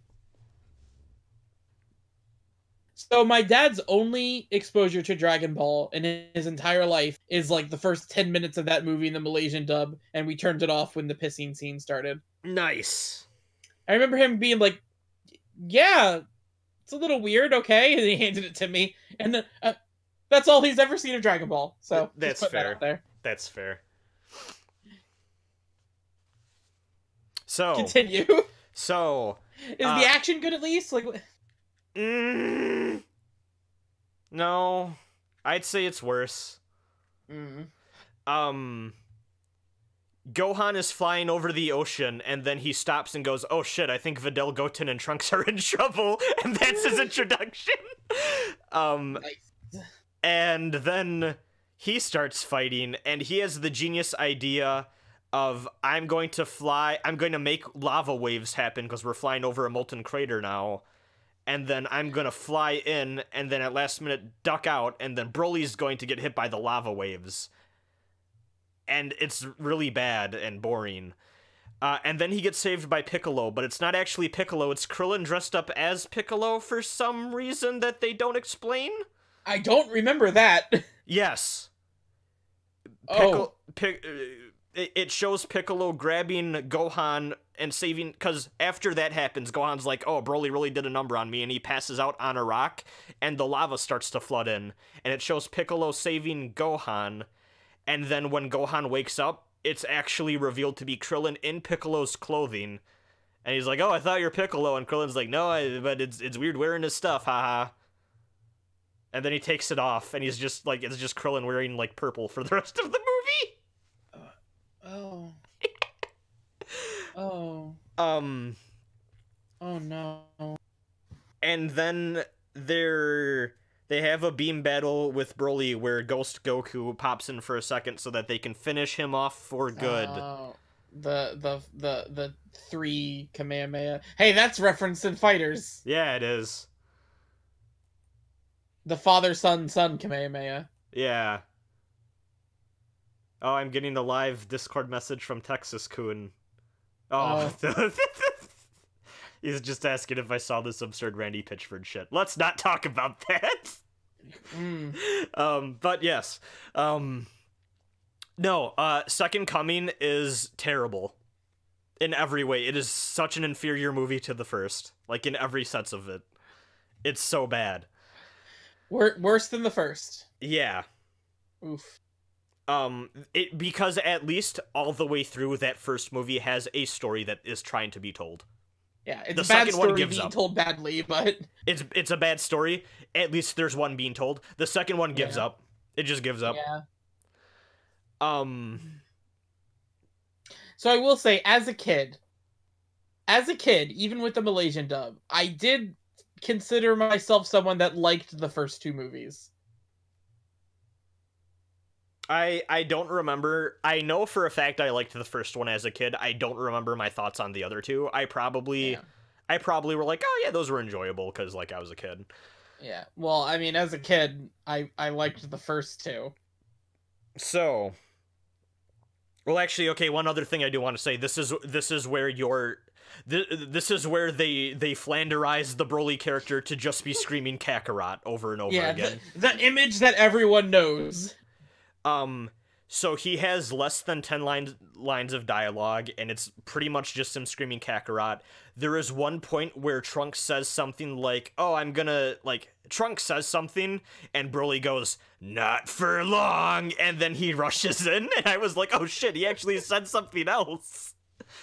And I think there is supposed to be an implication that him getting, like, fucked up by Goku at the end of the first movie, like, ruined his psyche. But I can't tell because they don't even bother explaining that much. Yeah. It's bad. Yeah, what a legendary Super Saiyan. So, do we want to jump into the real good shit? Yeah, let's do it. So, Bio Broly. Oh. I think is easily the worst Dragon Ball Z movie that they made. To be fair, everyone knows this. Yeah, this is not a hot take. Yeah, like, and even as a kid, like, I could not believe how boring this movie was. I want to give them credit for not somehow shoehorning in Goku. Okay. And that is the only thing that I think is of note of this movie, because the rest of it is a steaming pile of crap. Yeah. Broly comes back as Swamp Thing. Yeah, Broly is Clone Broly Swamp Thing. Yeah. And the only good thing to this movie is that they didn't bring in the main character of the series. Yeah, which I think is kind of like, you know, they could have done that in a dumb way. And yeah, they didn't. could have. And that's at least a thing. Also, the dub does not want to decide on if it wants to call him Hercule or Satan. They use both. Really? They use both. Sometimes that's fun. In the same conversation. So, like, man, it's hard to keep track, but, like, there have been a couple of redubs of parts of this series, and I remember there was a version of a Funimation dub that called him Mr. Satan. Yeah. In the show itself. But, like, it's so hard to keep track. Yeah. There is... Okay. So, there's a point where they blow up Bio Broly, and then, like, because he like mixes in with some other weird fluid shit that, like, is acidic. He looks like a pile of mud. Yeah. So near the end of the movie, Mud Broly combines with this acidic mass of matter, which also looks like mud, but it's purple mud. And as a scientist explains, oh no, that mud is acidic, and it takes the power of anything that it dissolves. And now that it dissolved Broly, the entire world is in trouble. And there's a point where they're like, oh shit, this island is overflowing with this stuff. And a giant version of Bio Broly comes out of the mud, and then hesitates, and then melts. And they're like, whew, we don't have to deal with that. And then they save everyone off the island, and then the mud is overflowing throughout the island facility, and the scientist says, the entire world is doomed. We're all gonna die. And then as soon as the mud hits the seawater, it turns out that they never tested it. Oh, good thing that when the mud hits the seawater, it turns to rock. Yeah! And we don't have to deal with that problem. And then, after all of that is dealt with, another giant mud Broly comes out of the water, and it looks like they have to fight him. And then he also turns to rock. Yep! 3 times in a row in this movie are they like, oh, no problem. Nah, you don't have to deal with it, though. And 2 of them it's solved with water! Broly's final defeat is water! It's so bad. Whew. I'm gonna take a drink of water. Yeah, it's not great. Yeah. No, yeah, but like again, the whole world knows that's a bad movie. Yeah. And it's not it's I'd actually say it's the worst animation of the 3 as well. I believe it. Which also considering, so, because I talked about this, I saw Fusion Reborn in theaters not too long ago. Came out the same year as Fusion Reborn, actually. I have a feeling they had a B-team working on this one. I think Fusion Reborn was the main focus there for that film team. But yeah, do you actually mind if we maybe take a bit of a break here so I can go actually eat something for like 5 minutes, because I'm starving and I don't want my stomach to start grumbling while we talk about the main event? Sure. Intermission. Okay, I'm not going to cut the... Should we stop recording? Or... No, I'm going to keep recording, and I'm just going to pause my microphone and we can deal with the silence later. Okay, yeah, I hope you forget and leave it in. Okay.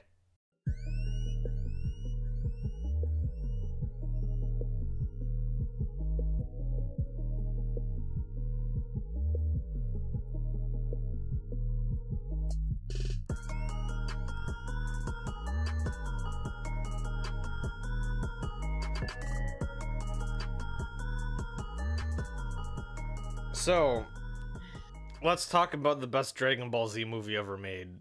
Okay. So, How did you feel about Dragon Ball Super? The show? Broly, Broly. No, I mean, we can talk about Dragon Ball Super, the show. No, it's fine. You know what? Actually, I will say this. I had complaints about Dragon Ball Super, the show. Yeah. And I made those complaints well known. I think I might have even talked about it on here. Every single one of those complaints was addressed with this movie, because this is everything I've ever wanted from Dragon Ball. It's really good. I think my main takeaway from this movie, and I feel like you will understand this, especially our talking of our previous takes on the former DBZ movies. When it comes to Dragon Ball stuff, especially nowadays, I do admit I kind of lower my standards. You know, like, I love it. I lower my standards. Yeah, it's not the high. I mean, like, I will say it is very lowbrow entertainment. So it depends. I want to say that there are elements of the original series that legitimately stand out. Like, everything with, like, Gohan and Cell. Yeah. In that final bit. Like, there's legitimately good writing there. Like, even Vegeta saying at the end of the Cell arc, I'm done fighting. Like, what's the point? Is a actual, unironic, great moment. Like, stuff like that. And even, like, I mean, hey, I'm gonna be the weird one. I love the Buu saga. I really do. And there's some decent stuff in there with Vegeta, too. Yeah. Like, you know, his sacrifice. His sacrifice is a highlight of that whole show, for sure. Like, but for every moment like that, there are 30 moments that are like, yeah, all right, this isn't the best. Yeah. I forgot where we were going with this. That you lower your standards for Dragon Ball. Oh yeah, no. I feel like this is the first one in a good while where I was like, okay, I actually had to up that a little bit here, because they actually tried some stuff. This is the first time I can say without any hint of irony that I would be okay with people watching this movie with me. Yeah, that's fair. I don't mind showing this to people and being, this is what Dragon Ball is like. Yeah.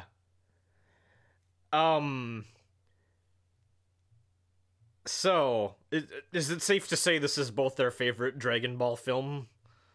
By far. Okay. Okay, do you want to give I mean, we're going to get into spoilers for this thing. There's no point not to. Do you want to give general impressions up front like we normally do? Yes. Okay, so my general impressions are... what I will say is this movie is beautifully animated, no doubt about it. They make some inspired choices with the soundtrack that I enjoyed. There is some stuff that they do try to do with, because this is something that I feel like maybe not a lot of people know about, but they do incorporate some Dragon Ball Minus stuff into the first bit of this movie, and I don't think that all of it works, but I do think that some of that does do some good setup for the rest of what we will see in the movie, and actually does some thematic stuff I like a lot. Though I do think that there's a lot of potential there that is still yet to be reached. I do think that this is a better realization of the Broly story if you are going to tell one. So, I'll say this without getting into spoilers, because we're going to do that as we move on. I actually don't know what the stuff from Dragon Ball Minus in here is, because I never read that, because it's garbage. Yeah. But I will say, without knowing that, I honestly just thought that was some, like, fleshing out of what was already there, and I appreciated it. Okay. There are like 2 or 3 things in that opening bit that I didn't like, but they were so minor I didn't mind. And like, the one thing I will say about this movie is that, like, for the first time in a long time, the writing is good. Yeah. Perhaps at its best. Yeah, I mean, it still ain't Shakespeare, but it's good. It's not solid. Shakespeare, but it's like, it is at the quality that I want from Dragon Ball. I would say that this movie is on par with the best of Z. I maybe wouldn't say the best, but the good stuff of Z, I'd say. Yeah, I mean, like, I would put this movie alongside Actually, Dragon Ball Z. I'll say, it's mostly at the good stuff of Z for me. There are a few moments that I like a lot and would put up there with stuff like Vegeta Sacrifice and Gohan versus Cell stuff. And I mean, we'll get into all that stuff when we get to spoilers, but just general impressions. It's good. If you have ever liked anything Dragon Ball, doesn't matter what it was, fucking watch this. It's really good. And do not worry about any of the other bullshit. Like, you can honestly go into this movie with just like casual Dragon Ball experience. Yeah, I think they actually went out of their way to make it very friendly. I should say, the only part of Super I've seen maybe the first 10 episodes, and I've seen the majority of the Future Trunks saga. I have not seen, like, and I've seen the final episode, but, like, I missed out on the vast majority of Super, and I was fine. It does not matter. I watched all of Super, and most of it wasn't worth it. There's some good stuff in Super, but it is, like, so far in between. Like, there's a lot of garbage in Super, and there's a lot of, like, even the Tournament of Power that most people liked, it went on for way too long for me, and it was really dull for a lot of it. Yeah. Well, see, the weird thing is I feel like a lot of people simultaneously enjoy the Tournament of Power, but are also like, yeah, Jiren's kind of lame, though. Like, it's weird. Not the finest. Not terrible, but not great. I feel like the Future Trunks stuff is, like, the thing that I hear constantly referred to as, like, yeah, that's when it was at its best, and it was really making it hard for me to care about going back, because I liked it, but I was like, I don't know if it was the greatest, you know? It's a budget Android saga. Yeah, it really is.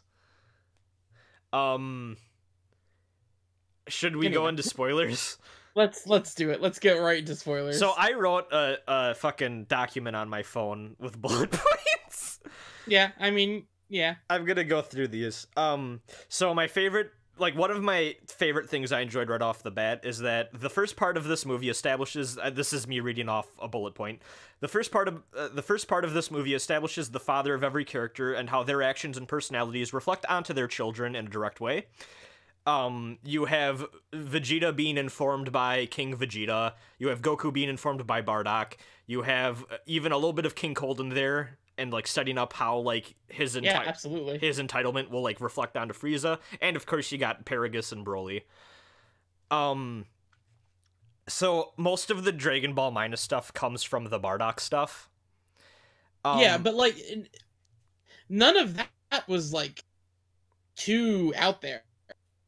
So, like, the most you get is, like, hey, you actually get a scene with Goku's mom. Yeah, which I liked that, but there is, so actually one of the, so Bardock's character is interesting because he originally was, like, fleshed out in a non-canon TV special, which is actually one of my favorite DBZ things. It's not good. Yeah. Speaking of shoehorning in weird alien races, oh boy. But not only that, but then when he did eventually make Dragon Ball Minus, it is a little bit more fleshed out, and, like, a lot of people don't care for it. And then this movie takes bits and pieces of that and then puts it into here. I do like the stuff with him being in a relationship and you get to see his mom. I do think that the movie does do a disservice to some of the interesting bits of Goku's origin by showing Bardock as more of, like, a decent guy. Yeah, it's different, but like you said, it helps the theme. Yeah, so my main thing is I feel like it does help the theme. I feel like it would have been maybe a little bit tighter if what we got was we have Vegeta as the guy who is, like, he is literally, like, the progeny of, like, the Saiyan elite.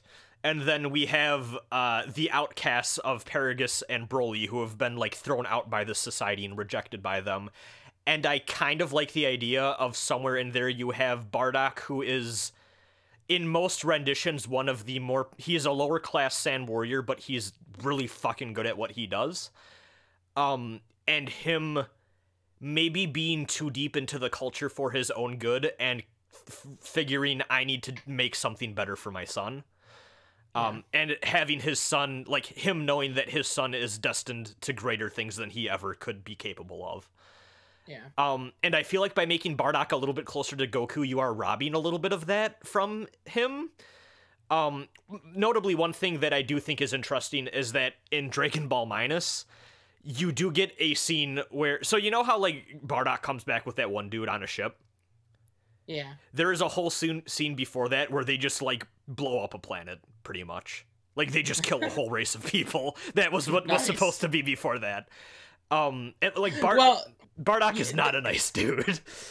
They do kind of imply that in the movie. Like they don't show it, but like in that scene, that there, if I'm remembering the scene correctly, they do talk about like, yeah, we go and we conquer and we destroy, but I kind of wish there was more, you know? Yeah. And the one thing that I also, it's not a problem, I just like kind of chuckled at it in the theater. I thought it was really funny how Bardock had this like woke Bardock moment of, you know, the Frieza Force is getting pretty big, and if you look at like the percentage of Saiyans, we don't even really need us anymore. And like I feel like it would be maybe a little bit better if that line was changed to, it's really suspicious that he called us all back at once to the planet. So, all right, so here's my thing. This movie, and I like you said, I guess it's taking some stuff from Dragon Ball Minus, but if you just take this as a movie, it is kind of giving you a different version of the Bardock story than the original Bardock special that everyone knows. Yeah. And I think there are some pros and cons to that. My thing that I thought was kind of silly was making it like Bardock and his mom send Goku away for his protection. Like Superman? It is just Superman. It's just Superman. That is just the Superman scene. Like, you just made Goku Superman. Yep. Like, that was already a connection. Like, you could already say that, but now it is, like, blatant. Like, you just ripped off Superman. Yeah. At least originally it was, like, different. I also really enjoy the implication that Gine and Bardock just don't give a fuck about Raditz. Fuck them. They mention Raditz, though! No, they do mention him. They do, but, like, they don't seem too upset about his future. Like, they're all about that Goku. No, but I was actually... I'm gonna disagree with you, because I was shocked to hear Bardock say the word Raditz. Because they're like, what about Raditz? Oh, he's off-world, he'll be safe. Yeah, but I love how they just assume he'll be safe because he's off-world, but, like, they don't know if, like, Frieza's gonna go find all the rest of them and kill them. Yeah, well, I mean, they don't know that about Goku either, but... I mean, yeah, I mean, Goku's the main character. Look, yeah. We got Raditz content in 2019. You should be thankful for what you get. I do really enjoy baby Vegeta and baby Raditz being side by side, and Vegeta being informed that his planet got blown up, and he's just like, I guess I'm not gonna be king then. I will. So I'm getting a little ahead of myself because I did have one more point to make, but I felt that scene was a little weird. It was the first time. Because, like, man, that movie is taking itself so seriously, and that's the first time that mood breaks a little bit.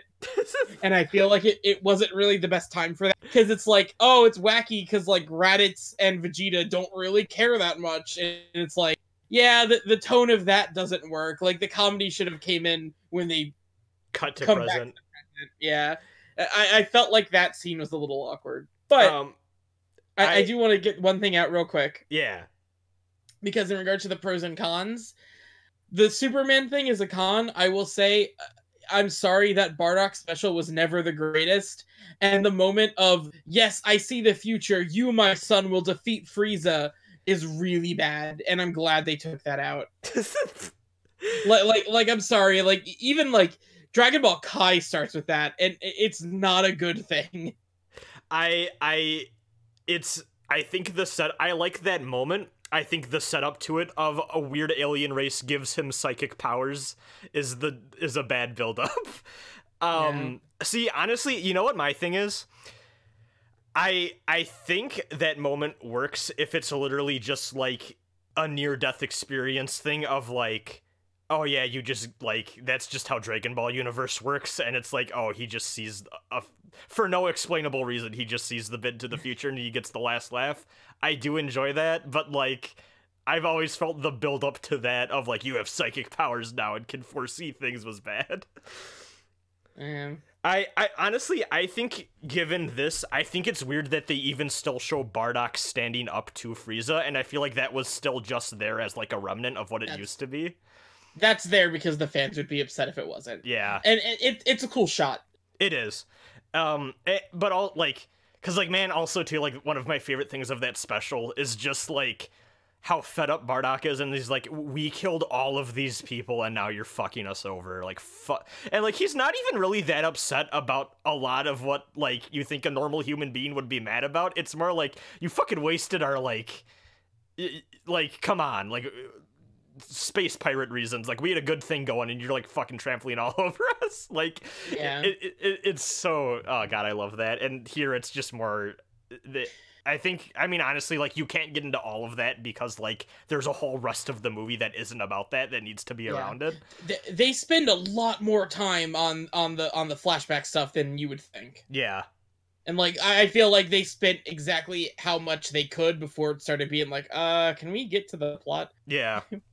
I will say, though, and this is another side thing, like, this already kind of started with Dragon Ball Super, but it's kind of weird seeing, like, wimpier Saiyans. Yeah. It's like, oh, yeah, alright, I guess that makes sense, but it's a little weird. And, crap, I had one. Oh, yeah. I want to give special shout-outs to the dude in the way back of the theater when it cut to Vegeta and Raditz and friends for when he first saw Nappa going, oh, is that Nappa? Really loud. That was good. I actually had a mostly quiet audience. The only time they made noise was like I'm getting a little ahead of myself, but there's a bit where Goku goes Super Saiyan Blue, and for a brief second it flashes the Ultra Instinct colors. That got a pop, yeah. My whole audience went, yeah, same. But that's the only noise they made. The guy, so I got the second to last like ticket, and it wasn't a great seat. It was like really close to the front, closer than I would like it to be. The guy who, so also explicitly, I got the second to last seat, and I was happy because it was like right on the edge, and I was like, oh, there's gonna be no one sitting to my left, I suppose. Sure enough, someone had bought that ticket, and the dude was kind of weird, and I don't know, like he was nice, but he was just a little, but the one thing that I like just made me roll my eyes is when the movie started, and I think he eventually got the memo that I did not want to talk with him throughout this whole movie. But as soon as the movie started, he's like, I read an interview where Akira Toriyama said that every true Dragon Ball fan is going to start crying within the first 15 minutes. And I was like, okay. And I feel like that's also probably not a real interview. I think he just heard that. And then also, when the early stuff was happening with Vegeta and Goku sparring, he's like, I'm still trying to figure out where this takes place in the timeline. I think it's before the Tournament of Power. And then when it cuts to like that shot of like, oh, after the Tournament of Power, and he started nudging me, and he was like, oh, it's after Jiren. And like, I just wouldn't react. And I think he got the hint after that. I did not want to be his friend, but like, that was just a little frustrating. Wow. It like, God. He was fine the rest of it, but like, come on. See, dude. I was sat next to like a nice, respectable family. Good. Not a lot of kids this time, actually. I was kind of surprised. I had no kids in my theater. See, when I saw Resurrection F, there was a handful that you could tell probably got on board with like the Nickelodeon stuff. Same with Fusion Reborn. There was Fusion Reborn did not have it's Fusion Reborn / episode of Bardock or whatever. It was more of a dead theater, but there was still like you could tell like there's like a few like parents that had brought like a younger kid or whatever. This one, like, I did not see any like kid or anything. I was pretty like blown away by that. So I would say like there were a couple families, but no like small children. The only child I saw was with their parent, but considering their parent was dressed like Goku, I don't think that the kid was there for Dragon Ball. Oh, dude, there was actually a dude who came in a pretty fucking cool Vegeta cosplay. Like he was decked out in the sand armor, and like I didn't want to bother him for like a photo or anything, but like he looked pretty fucking like attention to detail was given. Nice. Only one cosplay, and I was kind of surprised, but you know. Anyway, back to the movie. Yeah. Okay. Did you have more to say about the prologue stuff? Because I had like one thing. I don't think so. I like how they recreated that throne room with like the stained glass windows and shit. That was like, damn, attention to detail. So so I want to talk a little bit about Broly's origins Okay. because because they tie it into all this stuff, Yeah. and they do it rather well. Yeah. In a way Um, that like in any other like I feel like this could have been the most shoehorned in. Like we got to put all the Dragon Ball origin shit together, and they did a respectable job. I was impressed. yeah. So let's just like I feel like this is the point to address the main thing, which is that this is a movie by Toriyama about Broly making Broly canon. Yeah. And Toriyama has made it very clear throughout the years that he's not the biggest fan of the Dragon Ball stuff he didn't work on, Yeah. including Broly. And I feel like I think he has even admitted that before he wrote this movie, he went back and watched the original Broly movie because he wanted to make sure that he at least got what fans liked about it. Yeah. And you can feel that right from the beginning of this movie, where it's very clearly him, like, okay, this is my take on how I want to do this story. So you do have similar elements, especially in regards to, like, you don't have a baby getting stabbed, but King Vegeta does, in essence, like, send Broly and his father, well, at least Broly, to his death. Yeah. Because he's afraid of his power. It's the same basic idea, but it's handled in a way that feels a bit less, like, ridiculous. It's still Dragon Ball, but, like, it's handled in a slightly more nuanced way. I also do think that he did a good job keying in on the fact that Goku and Broly work as excellent foils to one another, which the main movie toys with and doesn't do anything with. I made a list of bullet points because I kept thinking about it and I kept finding more stuff. I'm just gonna run through these and then I'll... Yeah, go for it. Goku's father gives his son absolute freedom while Broly's father literally makes him a slave. One was raised on a nurturing planet, and then in this movie, one was raised on a terrible, harsh planet. Goku had to work hard for his victories, and much of Broly's strength is implied to be genetic throughout the film. This is reflected in their fathers as well. So Bardock and Paragus also kind of are foils to another in a sense. Bardock is the one Saiyan who stands up to Frieza, while Paragus, as soon as like Frieza rescues them, sucks up to him. And also both I don't know, like it's obvious that both like Bardock and Paragus kind of see the flaws in the whole like Sand Warrior race thing and are kind of like, fuck that, let's do something different. And one takes it in, you know, one direction, one takes it in the other, like, no, let's just do the sand thing but better and fuck the rest of them. And yeah. That's all I had about that stuff. Yeah, no, I can't add too much to it because I feel like you kind of nailed it there. But like, just on a general level, it's kind of amazing that we have a Dragon Ball story that is properly executing themes like that. Yeah, no, which is kind of why I began with, I'm surprised that I can even like talk about this movie at this level, which like is elementary school shit for literally any other movie, but like, you know, for Dragon Ball, I'll take what I can get.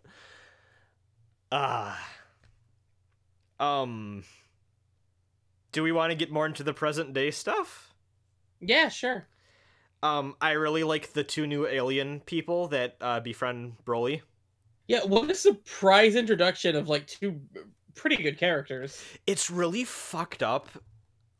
They give off really weird vibes of these two minor characters that are literally almost the same, like scavenger job wise on a shitty tiny ship of two characters from Zone of the Ender's Second Runner. Oh.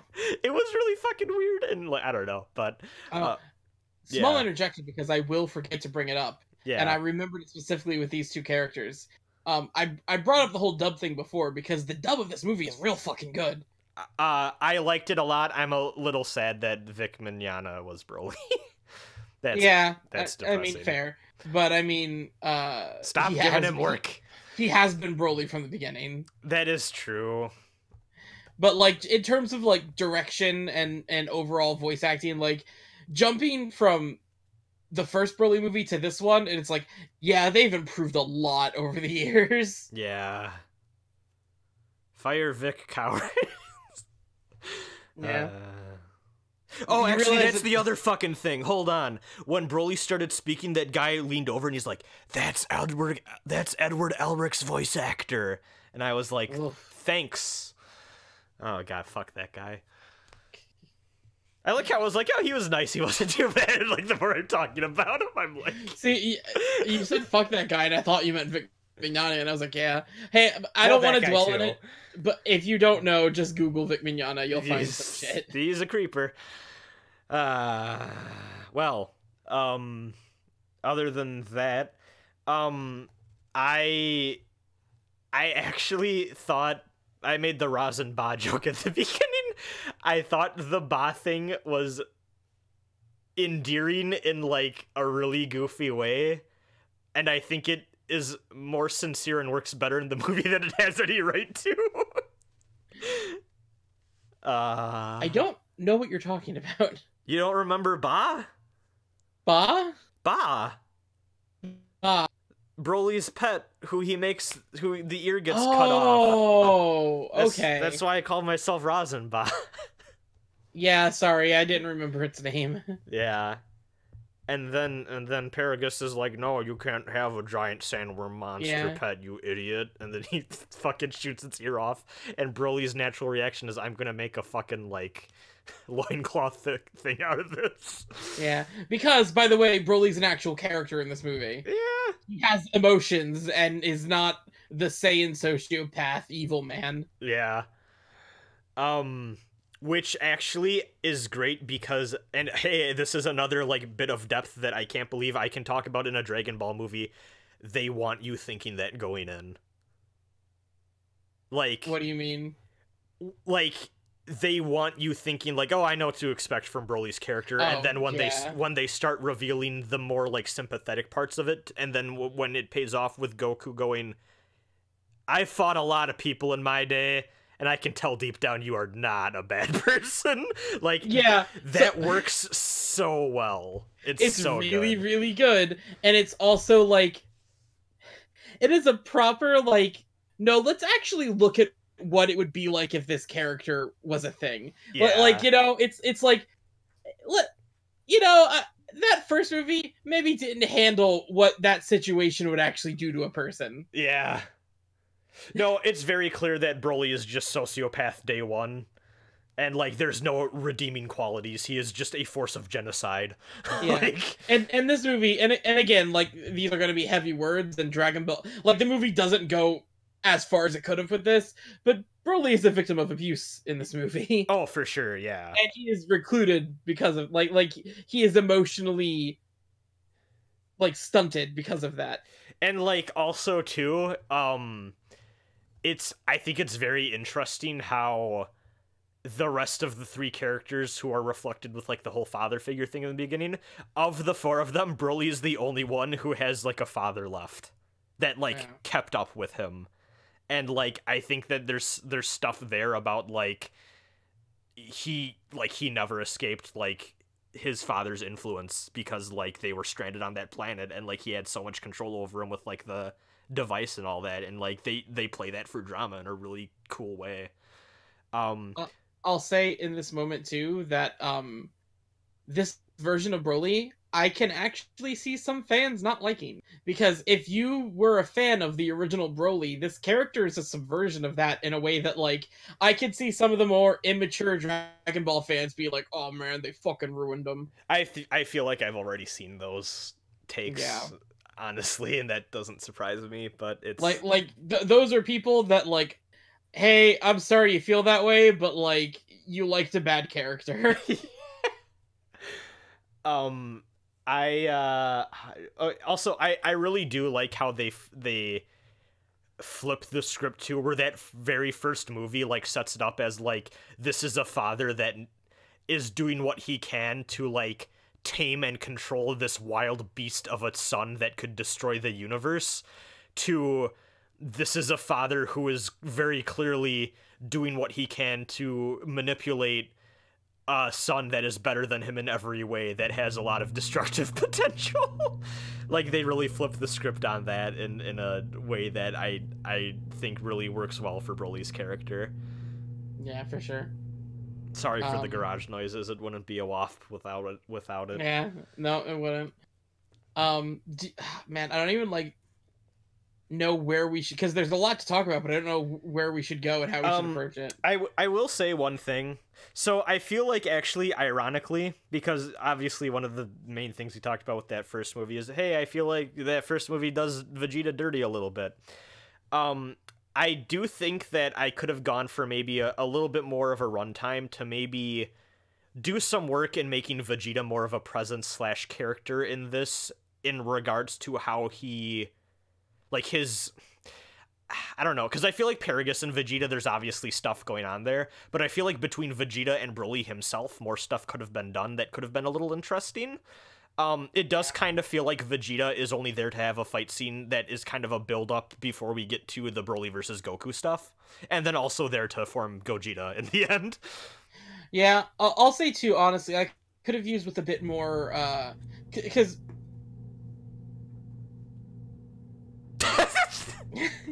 let's just let it rock. My mom, so I'm sorry, everyone. She was out having a good time with the friends. Nice. Ask her opinions on Broly. You know, her reaction when I got back home and she was like, what movie you saw? And I was like, Dragon Ball. And she's like, they're still making those? And I went, hell yeah. And she's like, damn. Yeah. My mom had a similar reaction of just like, wait, you're going to see what? I was like, don't judge me.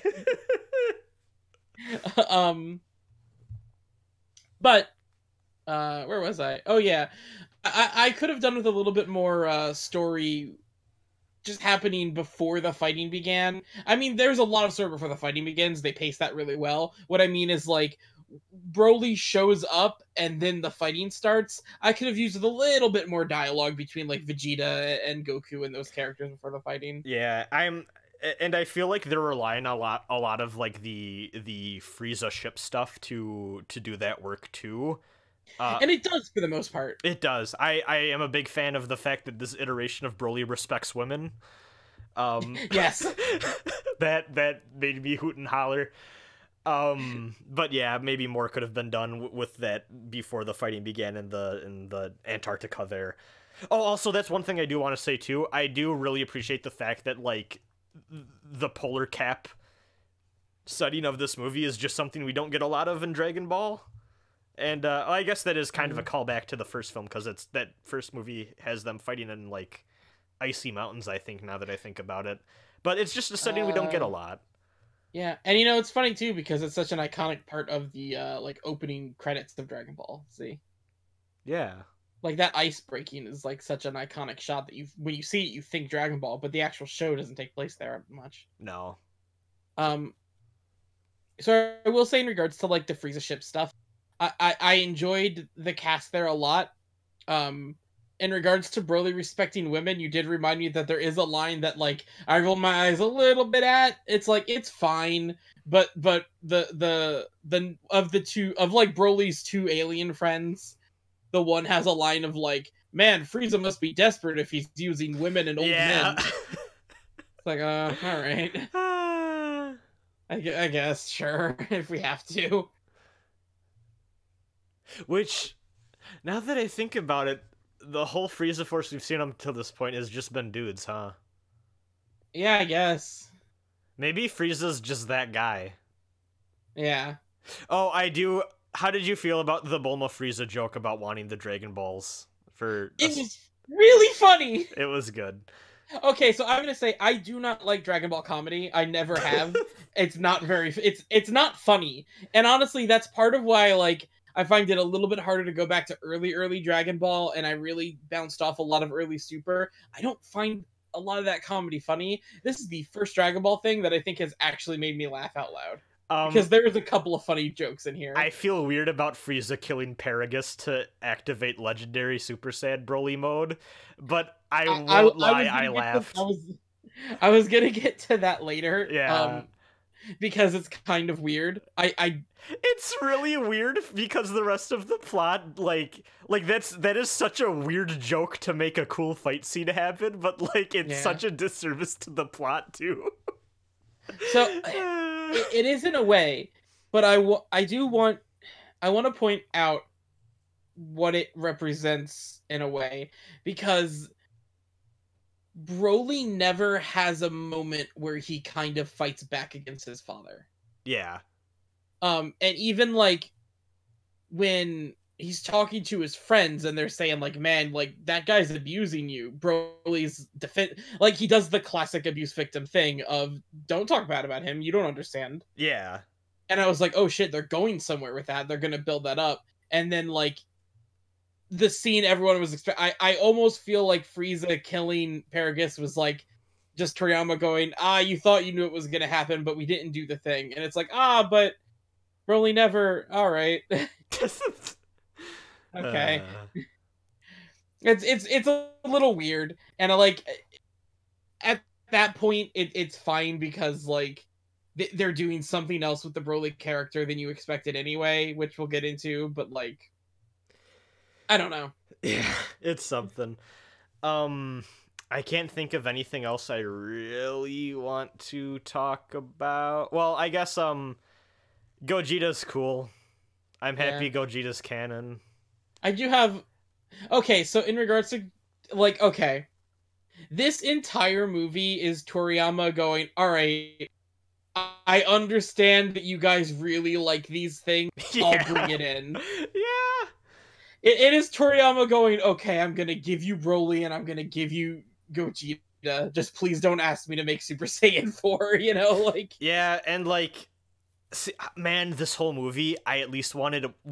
I didn't need to see him. I wanted one reference to, like, oh, my brother Cooler. That's all I needed, and I didn't get it, but it's fine. You didn't get it. We did get a reference to Vegeta's brother, though. Oh, my... Dude... Dude, like, 4 people in the theater were like, that happened. Man, those 4 people didn't see Yo Son Goku and his friends return. No, I think what I had was, like... It was like they did not just reference that sort of thing. Oh, sorry. It's the 4 people that did see. Yes, that's what I meant. That makes more sense. As they were like, oh shit, they referenced that, you know? Yeah. Oh, also, when they did the Viku joke, that got a little bit of a pop from some people. Yeah, I feel like that killed the pacing a little bit, but it's fine. I like the implication that Frieza fought Broly for an hour. Yeah, that's hilarious. I also... So, one thing that I think... It's very clearly not working off of this because this is a plot thread that starts and ends within this movie. But, like, Resurrection F starts with, like, oh, Goku and Vegeta, you really fucking need to know how to, like, work together and shit. And, like, boy, how cool would it have been if they could have... And they obviously didn't know they were going to make this all the way back then, I have to imagine. But, like, how cool would it have been if that plot thread began at the start of Resurrection F, which also would have been about, like, you know, the beginning of Super, roughly. Like, there's Battle of God stuff before that, obviously. And then that paid off here with Gogeta. That could have been cool, but that's not what that is. Well, I mean, it's a reference to it. It's a reference to it, but, like, I like, even since then, I guess, even, like, in Resurrection F, they kind of solve that thread, and also even then, like, in the Future Trunks arc, they become Vegeta, or, you know, shit like that. Yeah, so I will say at the very least that, the during Dragon Ball Super, that gets brought up once or twice, too, though. Okay, that's good. That they do need to work better together. And I also feel that,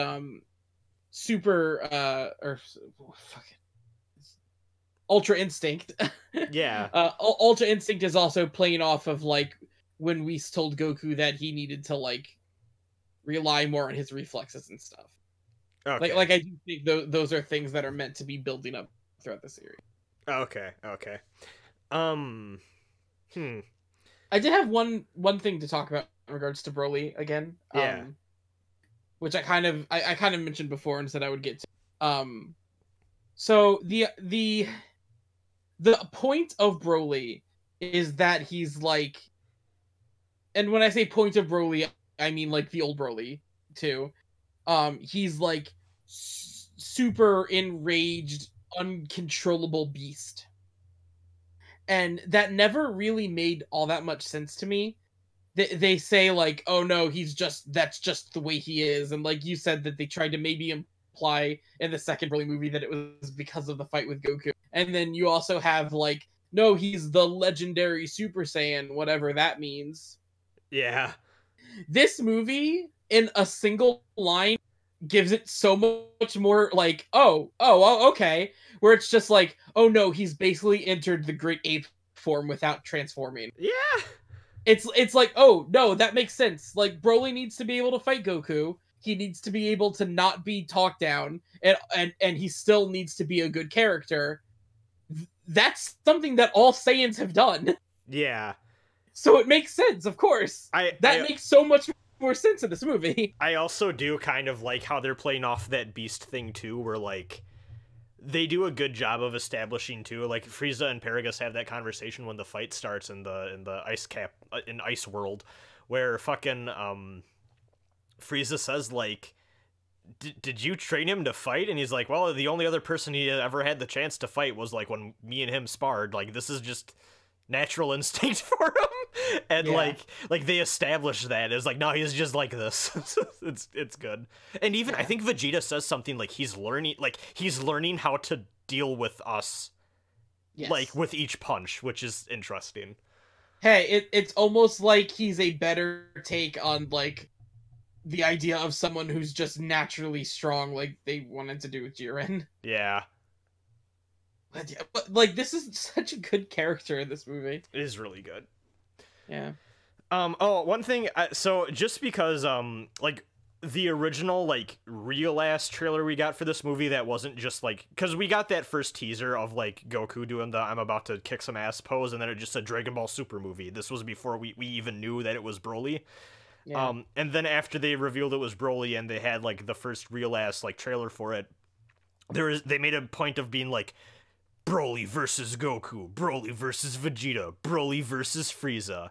And I was expecting this whole movie, like, I expected during the beginning for Frieza to be like, oh yeah, Broly, and then as soon as they lose control, Frieza immediately is like, oh shit.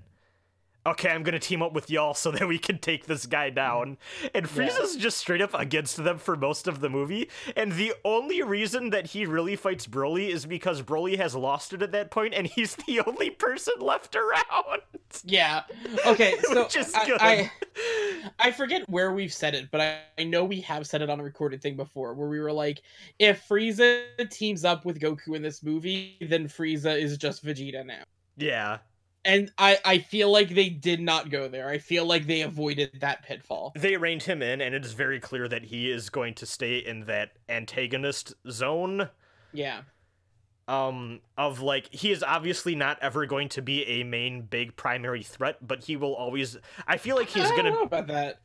I feel like he's going to be that guy who maybe whenever the next DB series thing rolls around will have an arc. Which will happen. Yeah. I think he'll have an arc kind of like Resurrection F, and then the rest of that series will be him kind of running the line like he did for the rest of the modern stuff. Yeah. Because So I'll say, like, we are not getting another piece of Dragon Ball media where Frieza and Goku don't team up again. Like, I feel like they have to at this point. Like, that... See, I don't know. I feel like they could go a couple directions, because they didn't go all in on this one like they could have. Yeah. So, like, I feel like it could go anywhere. I feel like they could team up again. I feel like Frieza could become the recurring villain. Like Frieza could be the new Emperor Pilaf. I would honestly like that. Like, honestly, like any of that. Like, see, I could also see a new Dragon Ball series just ending with a big fucking Frieza arc. that could be cool. I see, my thing is that they've gone out of their, and like even in this movie, like Frieza is noted to be such like a non-issue. Like, they would need to give him something that makes him like scary again. And I'm wondering how much of the legwork that they want to do with that anymore. Well, they set that up at the beginning of this movie when Vegeta is like, now that he's alive again, think about how much stronger he can get. Yeah, that is true. And hey, maybe that is going to be like the Resurrection F style thing where that's foreshadowing what's to come later on. Yeah. Speaking of things coming later on, you seemed like you were winding down on what to talk about. Yeah. So if you want to close up, we can just talk about the ending for a second. Yeah, I loved it. The Call Me Kakarot thing made me actually lose my shit and have a vocal reaction in the theater along with most of the crowd. Oh, what a good moment. Okay, just for context, because there probably are going to be people listening to this that didn't watch the movie. Yeah, of course. So the general flow of the plot of this movie is basically we get the setup stuff of the past where it builds up all of the characters' backstories. We get Frieza's soldiers find Broly on the abandoned planet, and Broly and Paragus team up with Frieza for a bit. Then Broly loses control and there's big fight stuff happening. There's a lot of fights, there's fusions. The action is really good. The directing is really good. The animation is really good. The music has a vocalist chanting the name of whoever's kicking ass at the moment. Yeah! You have a vocalist going Kakarot! My favorite was the Gogeta. Yeah. I'm pretty sure also the Broly one is not just even saying Broly, it's saying go Broly, yeah. Go. Yo, go Broly, go. It's a soundtrack, all right. It's an inspired soundtrack, is I think what I said before. Just to wrap up though, so Broly makes friends, which is like a big character moment for him, and then his friends steal the Dragon Balls, and just as like Broly's about to be defeated, wish on the Dragon Balls to like save Broly and bring him somewhere else. Oh, that's another thing. That is actually a flip on what happens in Second Coming. Oh yeah? Because Goten and Gohan are doing the Kamehameha against Broly and losing, and because Trunks assembled the Dragon Balls nearby, the Dragon Balls here, like Shenron hears Goten saying, "I really wish my dad was here to save us right now." Oh yeah. And then Goku comes in and kills Broly. So that's the flip where the Dragon Ball saved Broly from Goku. It's that is so good. And also too, like, I do think that if you can, maybe check out those, like, I do think that this movie is playing off enough of at least those first two Broly movies that there's stuff to appreciate if you wanna take the time to watch the old stuff before this one. I think that, like, it's worth doing it, but they're not good movies. They're not good, but I do think it gives you a better appreciation if you want to go all in. So I'll say this: at that moment, it was really cool, but I was a little like, because it was like this movie is trying to set up too much. Where like I almost felt like it was anticlimactic, because Broly escapes, Frieza escapes, and it's like the fighting almost just like suddenly stops for everyone to go, "I'll get you next time." And I was gonna be disappointed. But then there was one more scene of Goku just, of course, now knowing what Broly's like energy feels like, teleports right to where he is and basically becomes his friend. Yeah. Goku becomes Broly's friend, and Broly like gets like a dumb, goofy smile on his face. And Goku, in a very uncharacteristic moment, is like, "Hey, call me Kakarot," which is like it's the last line of the movie, and it is so good. And like, this is dumb, but this is playing off of like a whole lifetime of dumb fandom and being way too into this shit.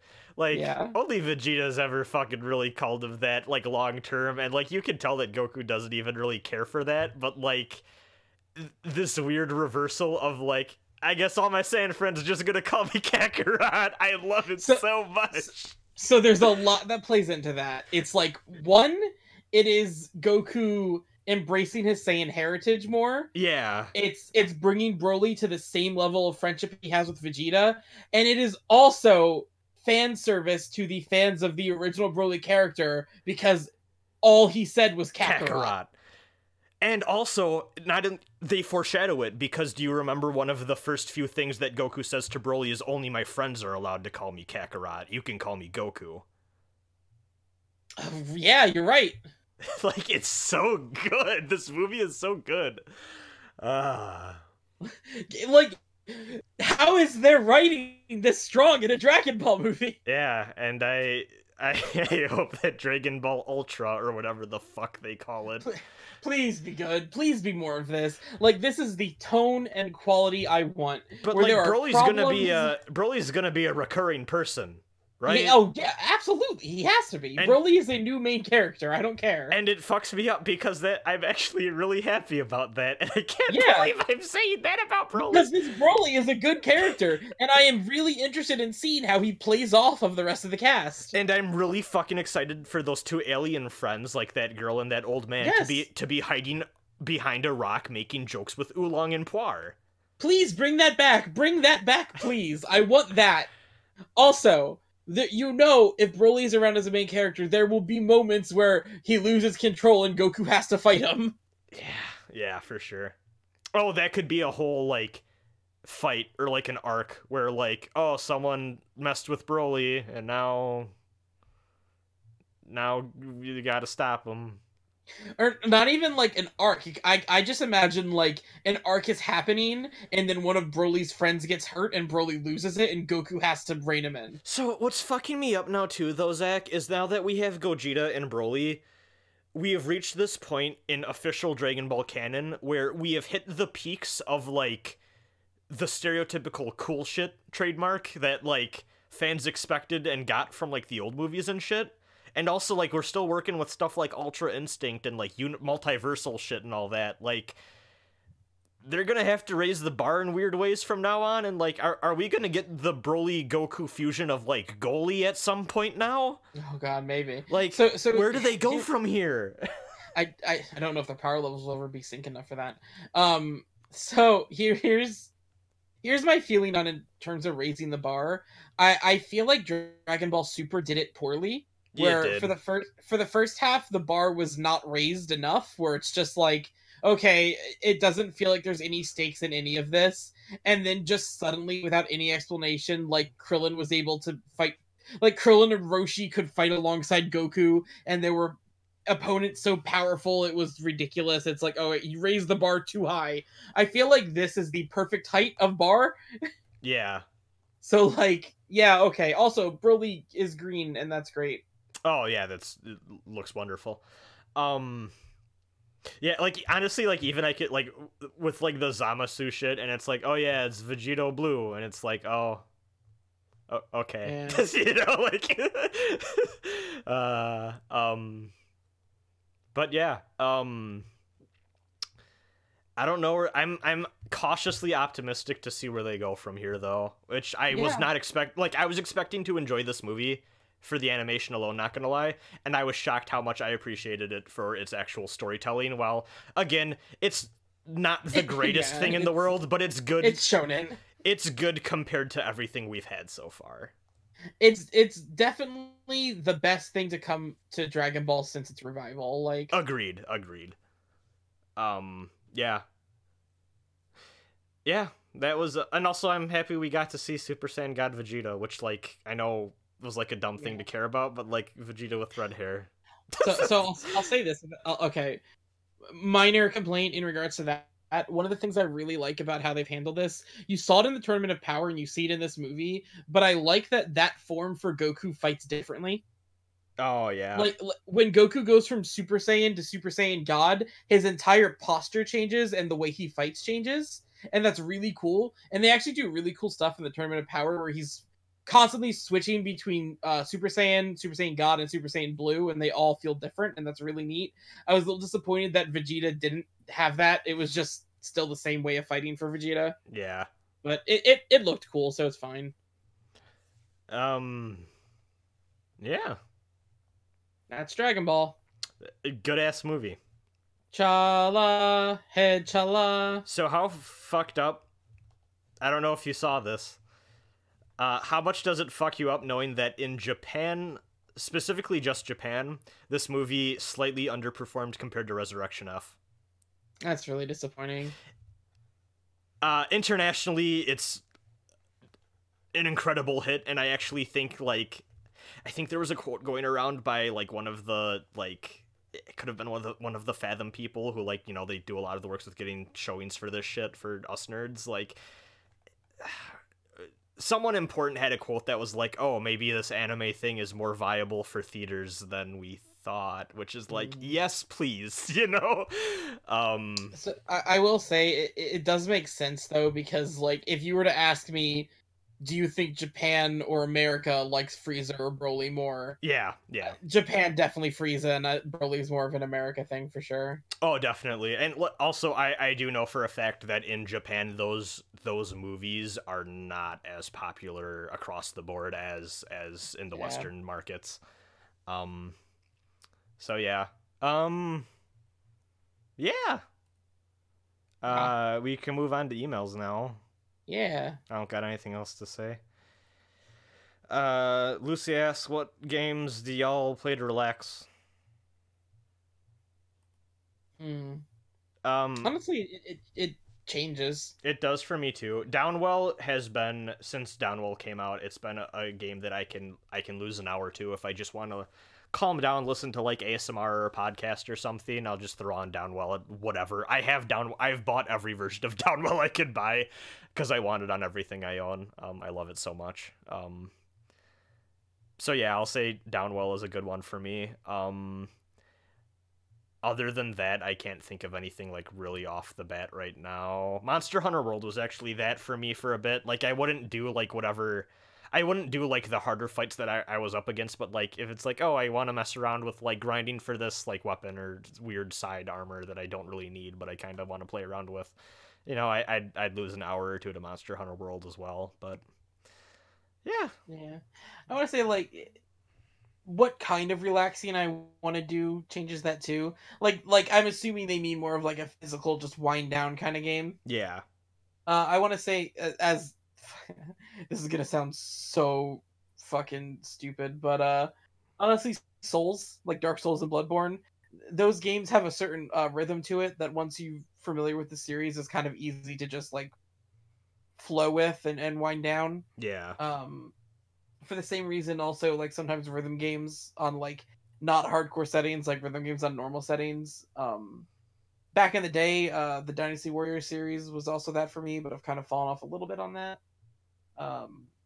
Yeah, that's it. Like there are more like comfort games that like I could always go to, like a Final Fantasy. I mean, Final Fantasy 14 was that for a couple of years, but yeah, you know. So yeah, that's that.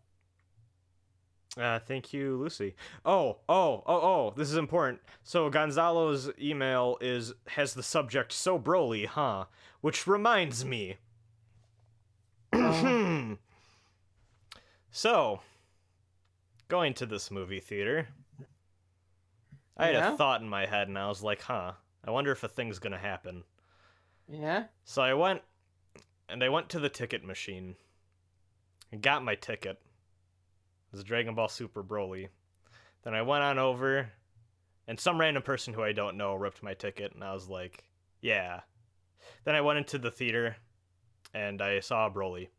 And then as I walked out of the theater, which was pretty late at night, movie theater girl was there staring from the concessions, and she went, oh, I knew you'd be here. And I went, yeah. Oof. And she was like, so how was the Broly movie? It looked really cool. And I was like, yeah, it was pretty good. And she was like, yeah, I love Dragon Ball. And I was like, yeah. I fucking called it. I called it. Do you remember? Yeah. I called it. I knew the phrase "so Broly" had meaning. It did. And I was like, yeah, if you like Dragon Ball stuff a lot, I'd go see it whenever you can. She's like, I really wanted to see it on Saturday, but I can't. I'll have to wait for it to come out on DVD or Blu-ray or whatever. And I was like, yeah, this is good stuff. And she was like, well, glad you enjoyed it. Have a good night. And I went, you too. And then I walked out. Go back to that original podcast where he talked about that story. Yeah. I'm just surprised that saga was given closure in my life, because It is not closed. I expected to go to my grave not knowing what the term the phrase "so Broly, huh?" meant, and I got closure. I have an answer. I'm gonna reiterate what I said back then. You will marry this girl. No, this is not happening. You cannot escape.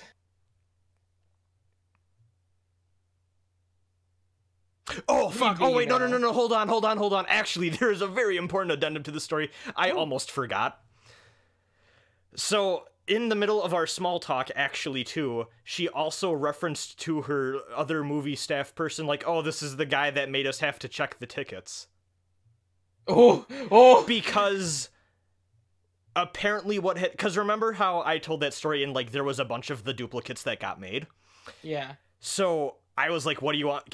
Do you need to shred these or whatever? She's like, no, let's just throw them out or whatever. And, like, we just took our scoops and threw them out or whatever.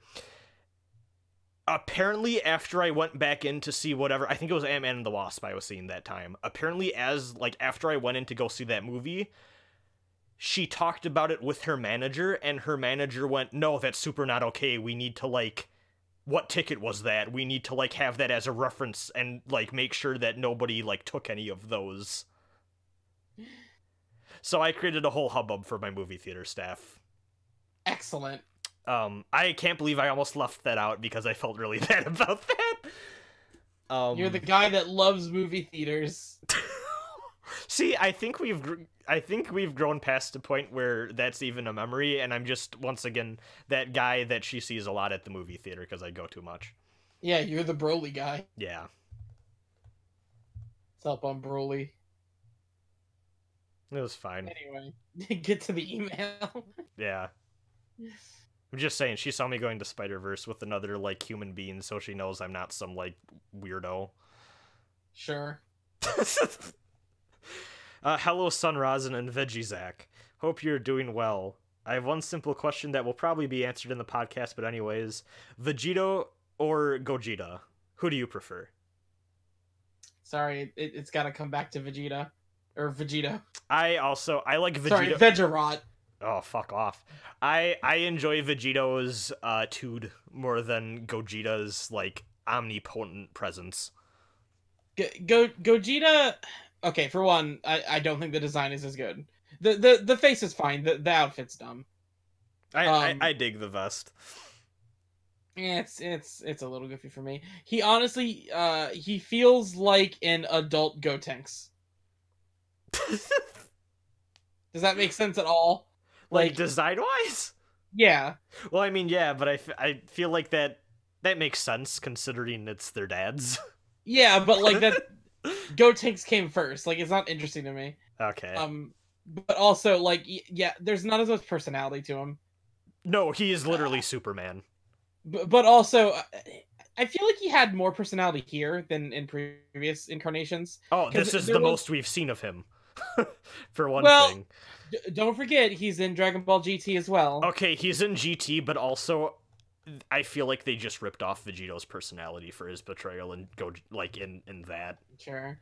Because it does not line up with his original appearance at all in GT. No. Sure. But, I'm forgetting, there's a line he has in this movie that, like, had that air of, like, arrogant confidence. Yeah.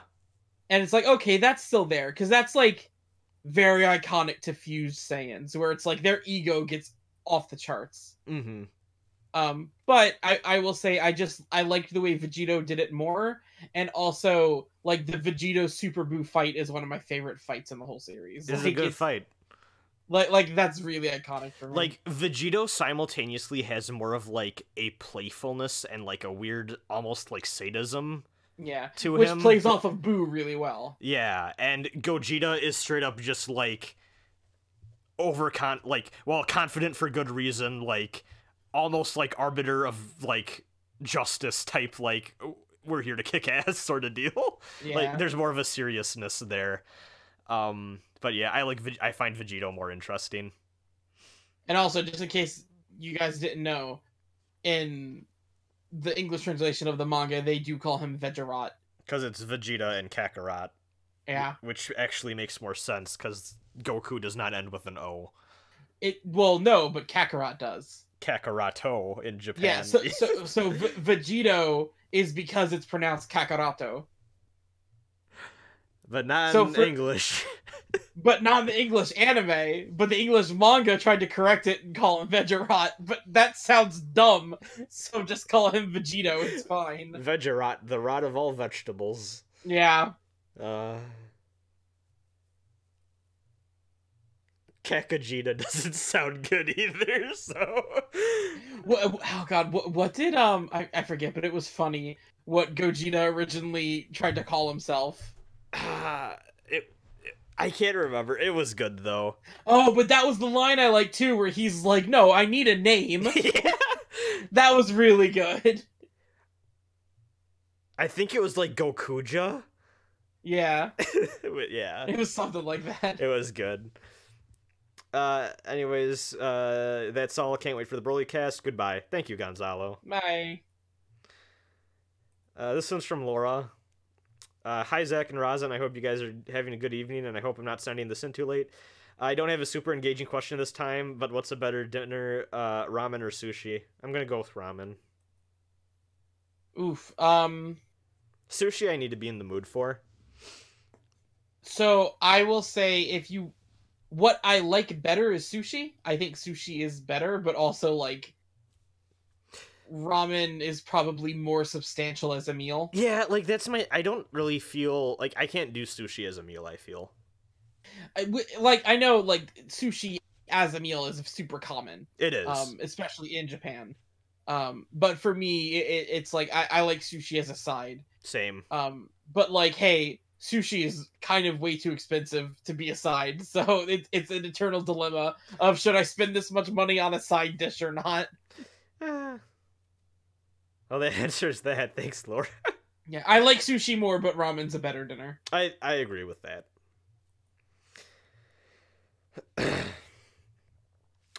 Chris asks, hey guys, wanted to ask a question. Do you think they should have just stuck with the story from Bardock, the father of Goku, instead of the new one? Just saw it today and thought it was a blast. Anyway, hope you both had fun. For the sake of making the Bardock story tie in with the Broly story, I don't think you can have a straight-up adaptation of the father of Goku stuff.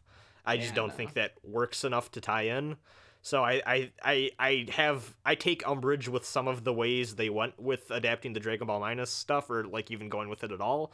But I do think it's better than just straight up having the old thing. Yeah, I think there are elements of it that are better. Like I really liked seeing Goku's mom, and I liked seeing more personality to Bardock. But my main take, the Superman change was stupid. That's my main thing. And I will say, you know what? For as much as I disliked the I see it, my son will defeat you. Bardock's stand up to Frieza was better in the special. Yeah. Where he's like rushing through all the guards that are like trying to grab him. Like, that was cool. Yeah. This is beautiful. Iconic. The greatest stand up to a terrible dictator in human history. Yeah. You know, human history, not Saiyan history. Anyways. Yeah, you going somewhere with this? Or no. Thanks, Chris. It's 10:23. I'm tired. Ultimate Trainer asks, hey, H-Bomber guy is playing Donkey Kong 64 as I write this. What would be the video game you absolutely despise that you're forced to play to 100% completion for charity? I think I would do Spyro Enter the Dragonfly, but what would yours be? Enter the Dragonfly is a good choice for that, by the way. Good job on the pick, UT. Whew. That's a rough question. So this is a rough one for me because actually literally ever since that I came to the realization that I do have a presence and an online following of sorts, I have always wanted to do a charity stream of some kind, but it's just a matter of like I want to do it right, and I also want to make sure that like it wouldn't be a total bust and I would have like enough people actually interested in contributing. But I have never thought about like game-wise what I would do. Well, So, the question is a game you despise that you would play for charity. yeah, because that, like, you know, that's the fun. Like, you have to watch someone suffer, you know? See, I didn't realize. I thought it was like pick a game you like. No, because, like, Donkey Kong 64 is terrible. That's the No, fun. I know that, but I always thought you were gonna pick a game you like.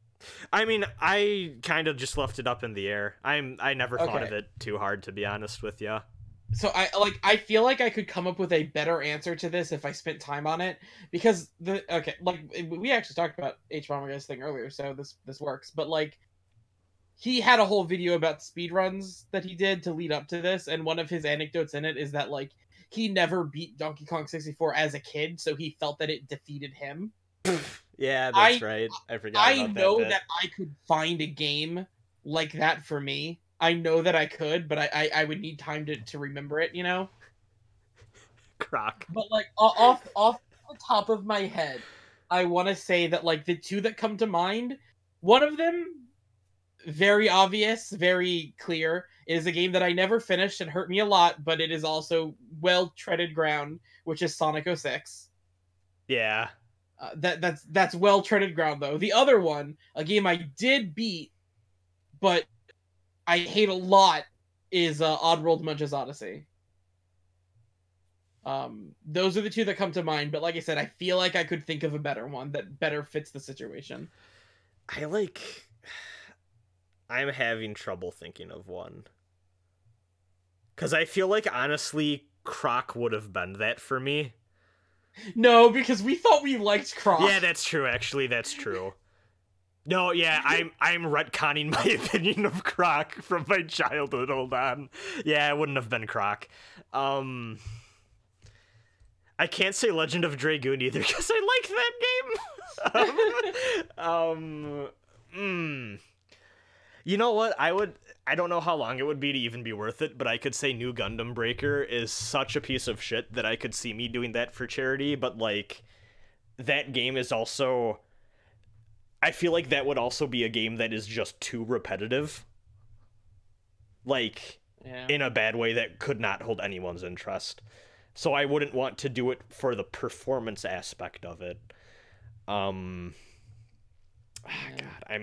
I really don't know. Munch's Odyssey is so fucking bad.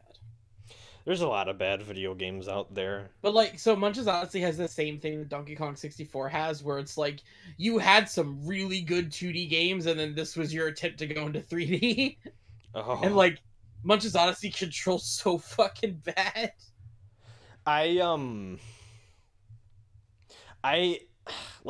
This is cheat. Yeah, you know what? I'm not even gonna say it. I was gonna say like a marathon of all the bad Mega Man games that exist because they're really fucking funny. Dude, you can't play the entire Mega Man series. Oh, oof. That's a fucking poopy take right there. Ugh. I just shivered. Ugh. I feel gross. I'm gonna shower after this WAFP. Geez, I'm struggling thinking of anything right now, which is really fucking me up, because I want to answer this question in like a week. Like, give me some time to think about it, and I'll answer it on Twitter. But like, also, Zach, the fucked up thing is I feel like we've streamed so many bad games too. Like, yeah, but it's weird. not like it's a game, like it has to mean something to you, and it has to be personally painful to you. Yeah, I know there are games that are like that for me. Because, like, Shadow the Hedgehog was something I played casually as a kid, and I was like, oh, this is bad, but I don't feel like a strong personal resentment, you know? Yeah, see, I would feel a resentment for Shadow the Hedgehog if I didn't play Sonic 06 after it, because that game's so much worse. But it would make for quite an ordeal getting every variation of every ending in Shadow the Hedgehog on stream. That would take too long. But H Bomber Guy's going on like 40 hours right now. I know, but there's like fucking, if you're talking about literally every possible route, there's like 300 some. Yeah. That's disgusting. Man, I don't know. Honestly, I feel like what's a really long bad RPG? Like just a shit RPG. I think that could be fun, but I can't think of any like off the top of my head. Like I'm thinking like, you know, that NES game that like only exists in like a fan translation is like one of the most infamously bad games of all time or whatever. Like that. It's some game. It's called like something of the stars or something like that for the NES. Yeah. It's like a terrible sci-fi RPG that's just like barely works and is just the worst thing ever. I don't know. Yeah. Well, a really long bad RPG. Final Fantasy IV. It's not even Oh, long. I know. I'm just being a shit.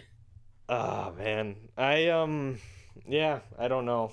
I can't answer this one real good. Yeah. Man. Yeah, like I'm gonna come back to this question because it's actually a fun question, and like, I mean, I ain't doing no charity streams, but maybe I'll stream something one day because I want to try streaming more. I should really give heavier consideration into if I do ever want to do a charity stream thing, what I should even stream, because like I've realized that like all this time I've wanted to do this, but I've never thought about what actually to stream, which is a problem. Yeah. Like honestly, I shouldn't say this public. If I ever need to break the glass, Nocturne is there. You did it. Okay, but it's there though. It's there. Yeah, but do you really think Megaton fans are gonna donate money to a charity? No. I'm sorry. It was such a mean but obvious joke. My Megaton fans will.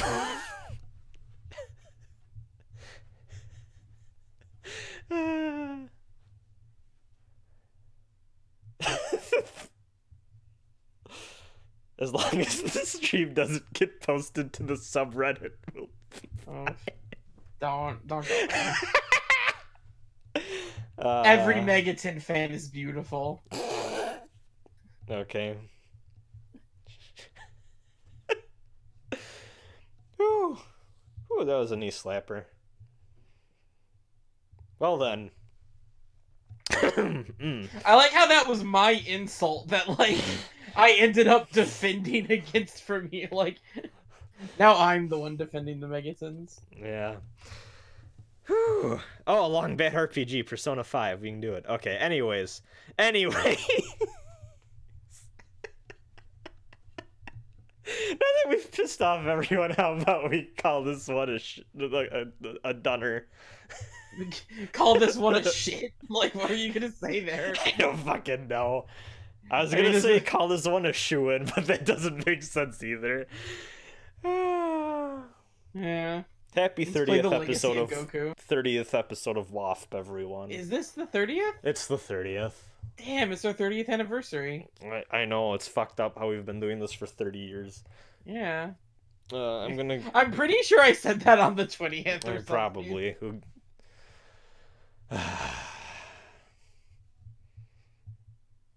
What game would you want to see Rasen stream? Post it in the comments and I'll definitely do it.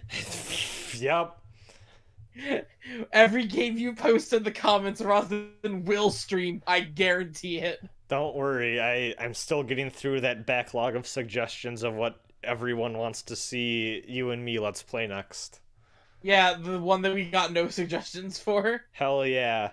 Well, actually, no. Someone was like, hey, play Devil May Cry 5. And I was like, oh, yeah, but I already planned on that one, though, so... And I'm not going to be there for that. I want to stream that one, so... I think I'm going to take... That game comes out on a Friday, and I think I'm going to take that Monday off and just play through that whole thing, so... Yeah. But there are better people for you to get for Devil May Cry than me. Yeah. I don't even know if anyone's going to be available. I'll probably just have, I'll see if folks want to pop in, but I don't know. I see the problem is, Zach, that anyone who would want to do a Devil May Cry stream with me are probably going to be playing Devil May Cry 5 themselves. So you're right. I'll probably be alone for that one, but isn't there co-op stuff in that game though? There is, but it seems kind of more like Dark Souls, like people pop in for a bit and then they style and then they leave and then you can like rate them for like popping in. I don't think it's like I don't think it has like a dedicated like you can invite your friends to play co-op type thing. I think it's more passive, so. Yeah. Well. Yeah. Time to chain all. Time to chain. Time to change all my usernames to Broly14. Oh, well, there you go. I'm still a big fan of the Prodigy of Paragus. Prodigy of Paragus 14. Yeah. There we go. That's my new name. Prodigy of Paragus 14. Let's call this one a wrap. Go Rasen! Go Rasen! Go Rasen! Go! Call me Kakarot.